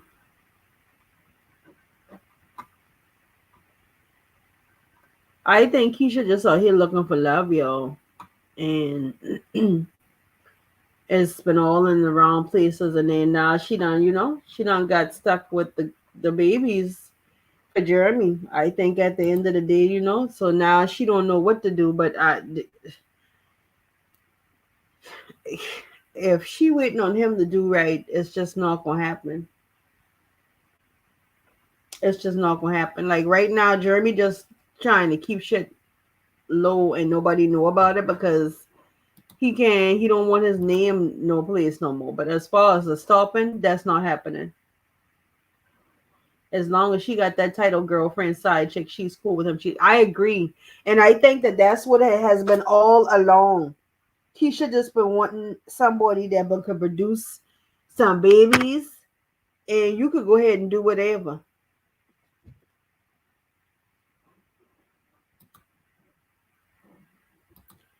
Yeah, if the girls got their channel, she need to go ahead and just use that channel for the girls. And then when she puts shit on her channel, then she need to be the only one on her channel, her and Jeremy.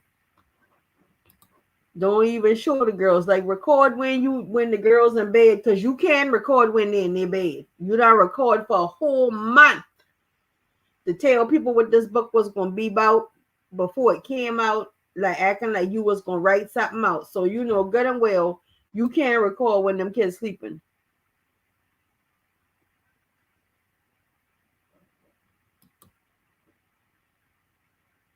See, that's the thing. The girls have a channel. She created one for them to get an extra check, but the views are low. It started off good, but the views went down. See, that's the thing that I'm talking about right there.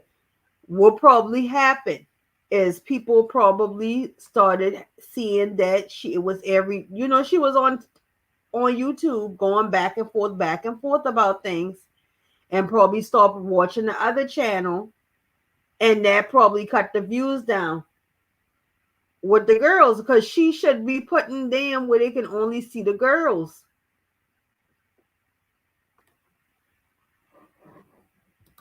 Me too. If you done try to work it out with them and you done see that this man is not going to change, listen, call a spade a spade. You already try to work it out, but you done see he ain't gonna change his ways. Don't sit there and continue and let him abuse you in that way. Because the same way the girl, she been claiming that girl really was beating her up in college, just that and the third. Jeremy beating you up emotionally. She been beating you physically, and Jeremy beating you emotionally. So what? So what, Keisha? Let me see. She can't carry a channel by herself. She has nothing going on. I believe that. I believe she probably tried to keep the girls in the mix so she can show them here and there. Because other than that, Keisha just seemed like I don't know. She just seemed like she's not as motivated as she used to be. Jeremy may be scared to leave because Keisha seems like the type to call with an emergency day every day, crying and lying. Keisha been crying and lying. She'll always do it. And the bottom line is, what she does the whole Jeremy is she tried to act like, she's concerned about why he's doing the things he doing, when she know that he know why he doing what he doing. He wants to be able to mix around, and he knows that he's now gotten to the point where he could play in her face and ain't nothing gonna happen. He can continue to play in her face all day and up and down, and there's nothing going to happen. There's nothing going to change. And so Jeremy has already grasped a hold of that. So he good. As soon as those girls are old enough to do things by themselves, Jeremy is out. I believe so. I believe in a way that Jeremy ain't even there when he's not. I don't even think Jeremy there for the girls. I think at the end of the day, Jeremy is there for Jeremy. Jeremy is there because that is Jeremy's money. That's Jeremy finances as well. Jeremy is there because if Jeremy walked away from Keisha today, who's going to pay his car note? Jeremy is there because if Jeremy walk away from Keisha today, who and where is Jeremy going to live with?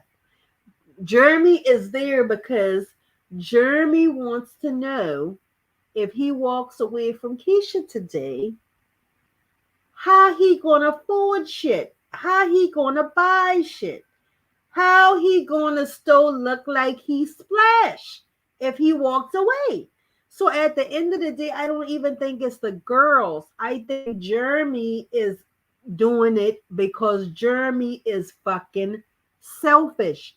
He does not care that he doesn't give a shit about her. He does not care that she pays for everything that he has or he needs. He does not care about her feelings. There's nothing that has pointed to any of us that he cares anything about her or those girls at all.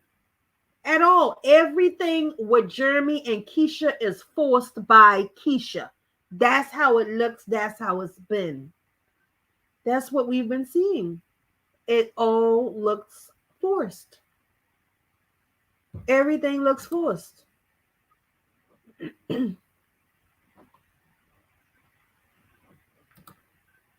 Jeremy is not leaving because he will lose the money bag. True. Right. This is my husband and I stay in our daughter's age Here, Sandra dropped the ball in telling her she is worth more than a payment. Exactly. Exactly. She locked herself in the room crying while she ran to the streets. Meanwhile, the girls waiting their stories in the on the wall. Yeah, writing a damn way. Jeremy is getting paid to be a boyfriend, and he is feeling it. That Jeremy's been feeling since day goddamn one. I swear, just feeling Keisha left and right, and she just keep on taking it. He only comes around when there's a money involved pertaining to him. I agree with that. I'm telling you, like that's the only time. Do y'all see the other day when he something supposedly come for her, and he all in the thing like, what is in there? And opening the gift, it wasn't for him. It's always got to be in anything that Keisha got on or Keisha doing. It's always got to be some insertion of Jeremy there. Um, he want those 25. She probably done bought him 25 gifts before. Well, after the one, the first 25, and she probably gonna be buying it again. But this time she won't tell. She won't tell now. When she said Jeremy gave her money to buy the girls things in H&M, is was stop lying, girl. Damn. Listen, now you know good and fucking well. Keisha know good and well she taking her own goddamn car down there and buying them goddamn shit in the top of Jeremy. How the fuck Jeremy gonna buy anything when Jeremy ain't even buying his own fucking clothes? She the top of the girls' clothes. If he found the right woman to get in his ear and make him want to do better, he wanted that with Ashley, but crazy Keisha won't let go. I believe so. Like, who wants a man that ain't doing shit? That ain't trying to progress and shit? Like, seriously. He was mad because there was no money in the car when Keisha opened it. Elizabeth, I was wondering if I was the only one here. Did you ain't hear them? Ain't no money in there. I was like, what the fuck? Yes, I heard him when he said that. Yep, she asked for the call back to read it. He said her ain't no money in there. I was like, what the fuck? Dude, come on. And if it was, why is you even worrying, Jeremy? It would be Keisha's money. That's the thing. Because he always in Keisha fucking money. Keisha is a sugar mama. That's it. She a sugar mama. She a sugar mama, and Jeremy is a sugar baby. That's it. That's all, child. I think things just been solved. Like, she is a sugar mama, and she enjoys being a sugar mama. Somebody told me, damn, right, where's the money? That goes to show you what type of person he is. Exactly. Just hogging and stuff, and there ain't no money in it. Girl, like, nigga, if you don't shut the fuck up, you ain't even buy this. What the fuck are you opening now? You talking about there ain't no money in it. What you, where the fuck, where is the money, Jeremy? Where is the money? Ain't no damn money in there, boy. Bye.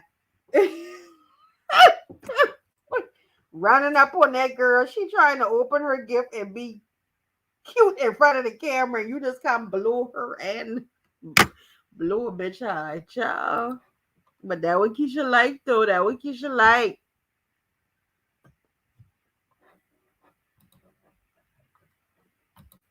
Let's see.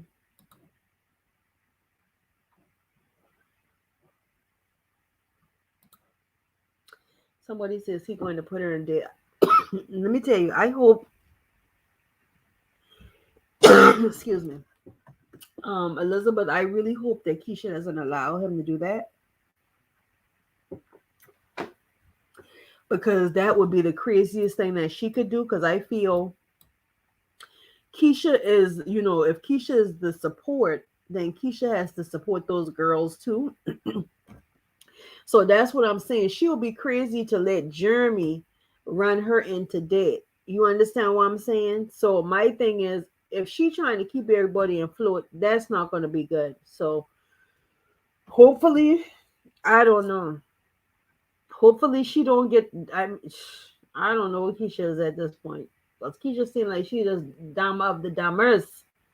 I mean, she just dumb of the dumbers. I mean, there's nothing else. The girl is just dumb.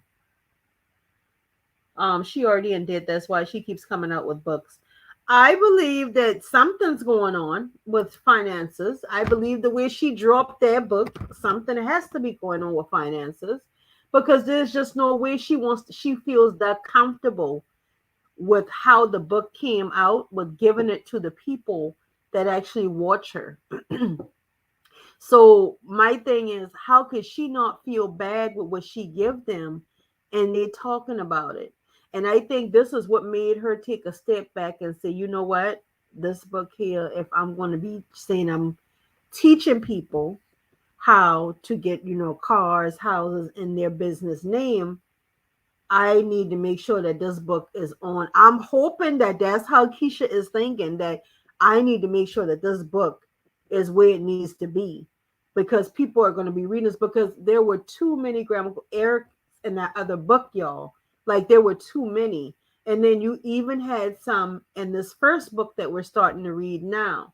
So my thing is, if you're going to be trying to teach somebody something, like, I'm going to need you to really like do it.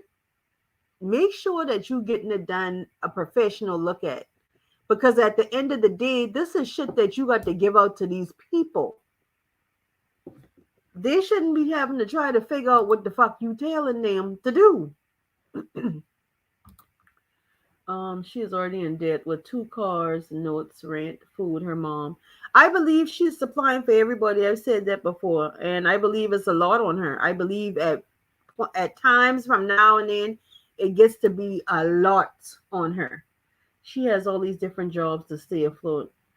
I'm hoping that she does, but obviously, I haven't seen Keisha really do nothing for anybody anymore. Any companies. I'm not sure if you guys have, because I don't watch Keisha every day. I don't watch her every other day. I just dibble and dab. But my thing is, if she's not doing anything, hopefully them other businesses pick it up some way or somehow, that's allowing her to stay afloat at least. Let me see. She will wind up in the hospital or psych ward due to him stressing her out. I hope that don't become a case, but nowadays you got to be real careful. Mental health is definitely real, and so you need to be really really careful about who you really even allow into your energy. And I believe that Jeremy is not good for her, but I believe that that's a demon that she is fighting with. And at the end of the day, she's gonna have to try to release herself, or either pray him the fuck up off her, one or the other. She wrote that book to get him to come back from LA. His ass came back real quick.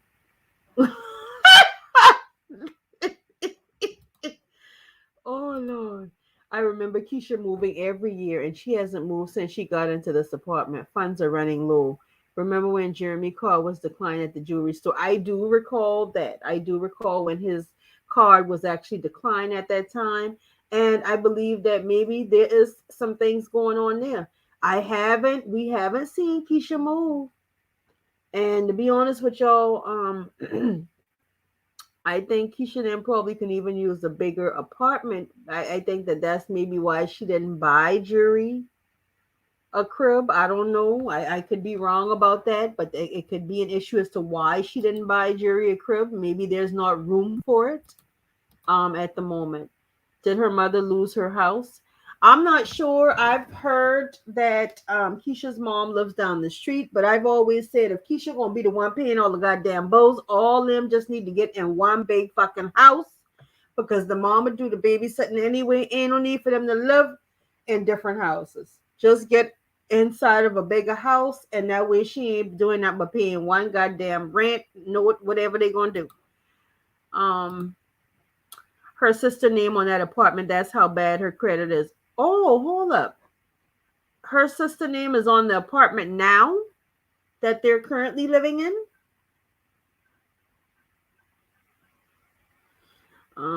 Let's see.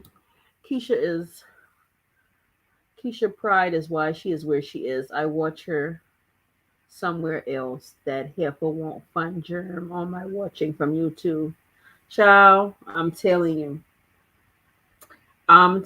because she is absolutely taking care of Jeremy. Jeremy ain't taking care of Keisha. Wait, what? His card declined? Yeah, they just said that a couple of months ago. I heard that they were inside of a jewelry store and that the card declined. And then somebody in the comments just made that statement as well. I have heard that story before about the card declining while they were at the jewelry store. I don't know if it declined on camera or off camera, but I have heard the story. Her channel has too much drama and she lied on some laundry ads, so companies are not messing with her. She has too much subscribers to be having lives a bunch of them. Let me ask y'all this. I thought the girls had gotten a gig with Drift, and I thought that because I haven't seen, have y'all seen the girls in the Drift commercial? I thought that Drift had offered to give the girls a chance at a commercial with them. Correct me if I'm wrong. Keisha lives in a 3-bedroom apartment. So if Keisha has a 3-bedroom, okay, her room, then she could put 2 of the girls in one. Well, why is she yeah, the baby can get a crib if she got a 3-bedroom already. Or does her mom really live there and she is not telling nobody?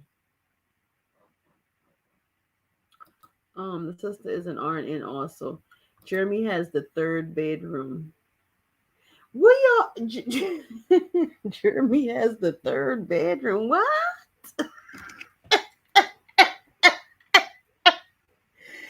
So what the fuck y'all said is that damn bad? The nigga don't even want to sleep in the bed.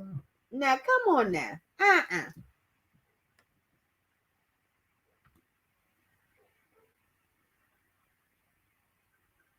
Y'all saying is that damn bad that he don't even want to sleep in the bed. Come on now. Now you know that was a Drift fairy tale. Yeah, but I thought she had the cameraman up in there and stuff like that, y'all. But with that Drift commercial. Oh shit. How did she lose the deal with Drift though?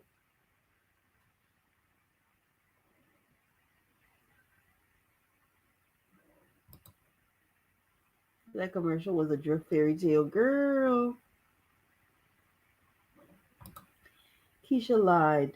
She shot that in her dirty laundry area in her house with that Drift bottle and got called out for false advertising. What you mean? Hold up, Libra Queen. Call out for false advertising. So Drift actually made a comment about her. What the heck? A person from laundry detergent company said that ad was a lie and they never approved it. So she had to take the picture off Instagram. Oh my gosh.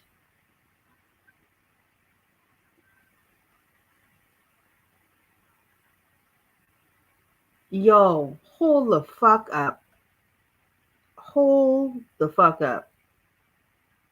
You mean to tell me that Keisha made up a whole story to tell the people that watch her that she was in a laundry commercial for Drift, and Drift didn't even send Keisha a free bottle of detergent? Is that what y'all telling me? Mm-hmm.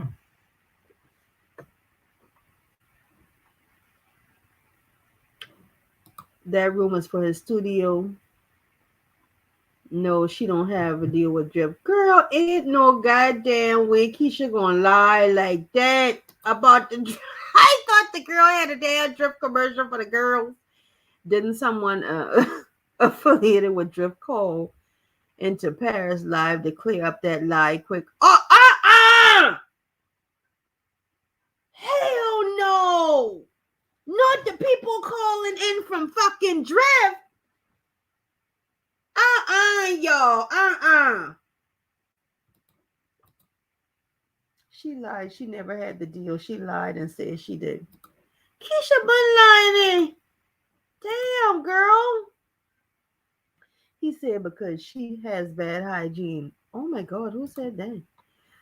They never approved it because she was in lingerie, and they don't promote lingerie and drift. Okay, so if she was in lingerie and that's the reason why they never approved it, why didn't she just redo it and don't use lingerie? Why didn't she redo the commercial? Because if you had a commercial for drift, this was sort of a big deal, you know?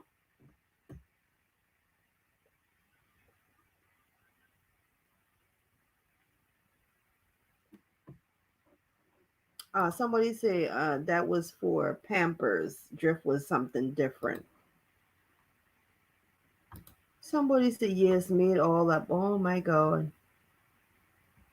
She had never had a deal with Drift. She lied. We are telling you, she shot the Drift commercial on her own, and they said they don't know her. Girl, no ma'am, no ma'am. Cuckoo, cuckoo, girl, cuckoo for fucking cocoa. No ma'am, no ma'am, Keisha. Yes, they called into Paris Live and confirmed it was a lie. Wow. She lied about Drift, Fashion Nova, that vacuum cleaner that without mirrors she got sitting in the kitchen living bedroom area. Girl, she lied about Fashion Nova, and she actually called herself on that Fashion Nova shit the other day. Because at first she said, it was, I guess it was supposed to be sponsored, and then what she said something about purchase later on down the line. So it was like, if you were doing a collab, why would you even mention that shit? So I kind of already knew she was lying about that, and I think a lot of other people did too. And remember the vacuum cleaner deal she lost because she called out the wrong company. Wow. So oh wow. No Drift didn't reach out to her. She was just taking pictures with her girls posing like she had the deal. So she said she wasn't getting a deal with Drift, just back on her videos. Oh my gosh. You know what? That sounds like she lied. It sounds like bottom line, she lied. It sounds like bottom line, she lied. The representative was from Pampers, not Drift. That was another lie. What the hell? Oh Lord, I cannot. I cannot. She never had a contract to begin. I cannot. That's why Jermey sleeps in the third room because Keisha stinks. Oh my God, yo. Stop, stop, stop, y'all. Wait a minute. Let's see. Keisha makes up all these fake brand deals, then gets called out. She did with me. Oh, fuck no. Macy's too? Girl, I cannot. Does it have to just go? I mean, damn. Just be coming up with shit and posting to people. But you know what? Sometimes the influencers do get, the boxes, but y'all ain't even calling out like Keisha getting boxes. Y'all just saying Keisha just bottom line lying about all the fucking brand deals, just making shit up.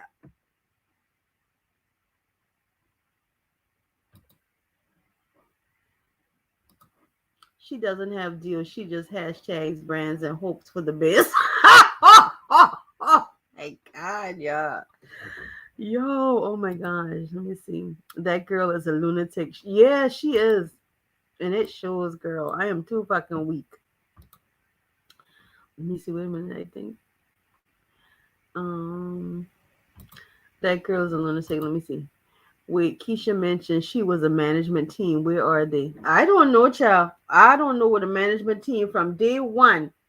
People been talking about this management team with Keisha had, and I don't think nobody's seen it yet. Just like we ain't never seen her run up to that post office.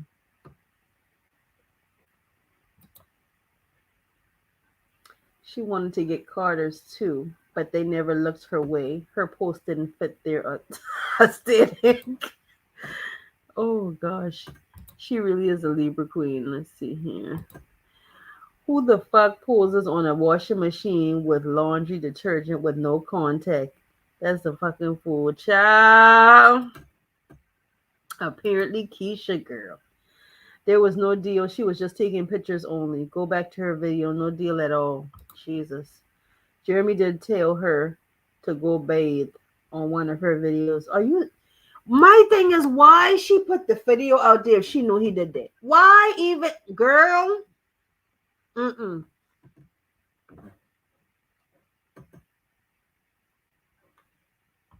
Keisha can't keep a man, sponsors, assistants, chefs, accounts, etc. Oh yes, Macy's also. Her deals are social media campaigns anyone can join. Post a fake discount code with Macy's that never works.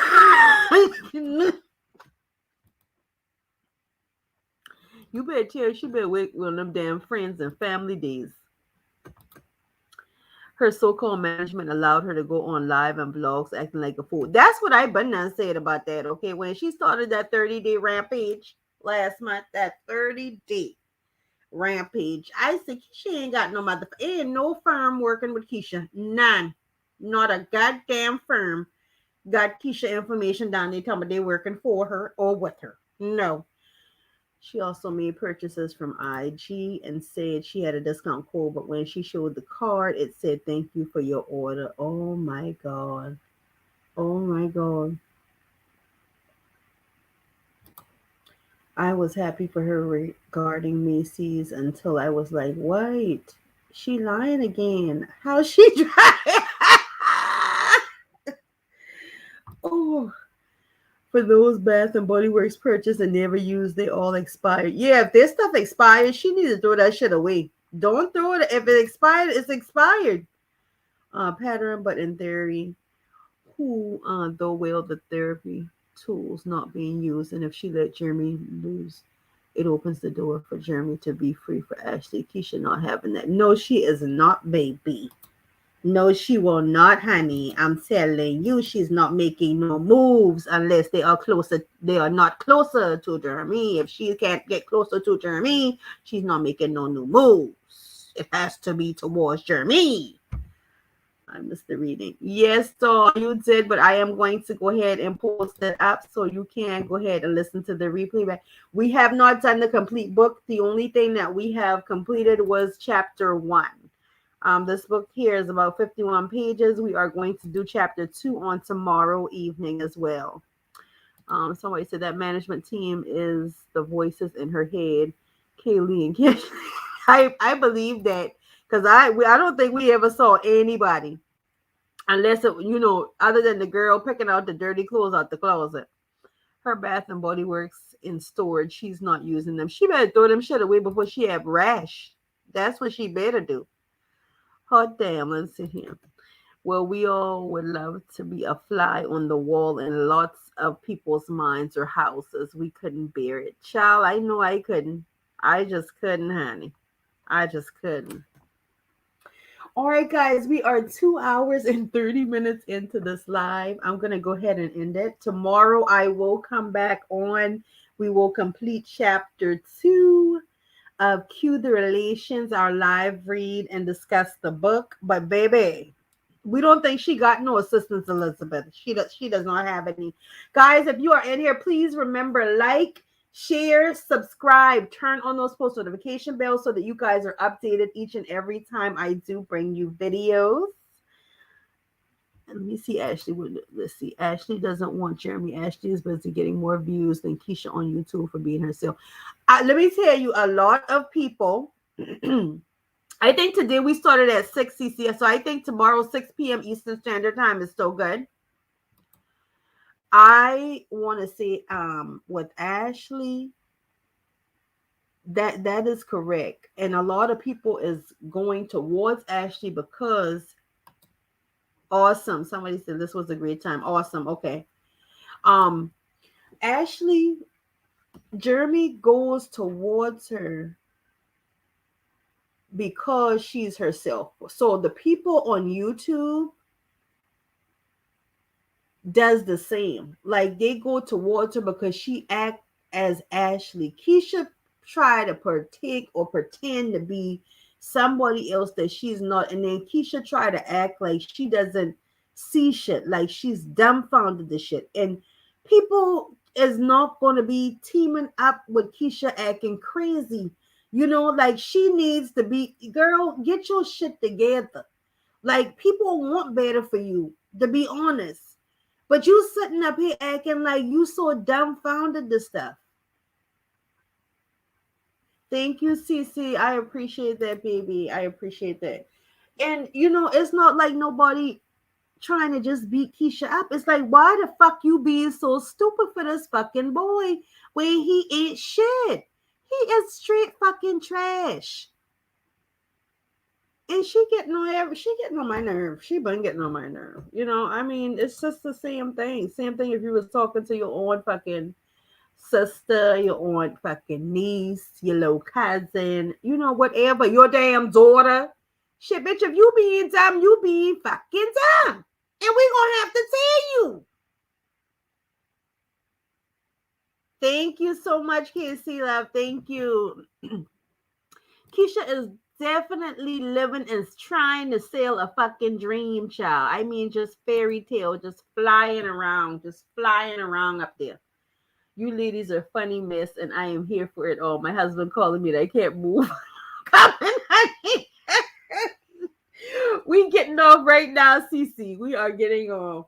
Thank you guys for joining me. I will see you guys again tomorrow, 6 p.m. We'll be in the same spot, reviewing chapter number 2. Remember to keep on and turn on your notification bells. And if you are not subscribed, hit the thumbs up button on the way out, as well as the subscribe button. And turn on notifications. You talk about Keisha smoking with Jermey. Keisha loved the life of Barbie doll. She just playing house with kids that look at her like a big sister. Exactly. Because she ain't much bigger than them either, gal. She ain't much bigger than their ass either. Let me see. He had a baby outside the relationship, and he bought him a car. Right. Yo, Keisha ain't getting not one push gift, right? I bet you not even some roses, some flowers would have do, you know, for her. If he get her some flowers, that would have been tremendous. I bet you he ain't even get that. She is in her own bubble, but we're going to have to keep on, you know, talking shit until she come about that shit. Until she tell Jermey fucking deuces. Okay? So she gets some understanding. Sis need to get some understanding. And that's all. Jaya runs the house. I believe. Yeah, she. Jaya ain't playing with none of them. Jaya probably done in her head so many times, like, Mama, if you don't stop being so stupid. Thank you so much, Cece. I appreciate that. I am officially a new subscriber because the laughs are needed in 2022. Yes, love. I absolutely agree. Thank you, guys. I appreciate each and every one of you for joining me. And we will definitely see each other again around on tomorrow. The kids have more sense than her, and Jermey is going to have to leave her ass. I think that that's what's going to end up happening. Jermey is going to go away first. Jaya is the only one talking. Yeah, honey. If Jaya could be, Jaya probably telling Granny everything. But I think Granny actually lived there. But we'll discuss that. We're going to discuss that. All right, guys. Love you. Remember to subscribe.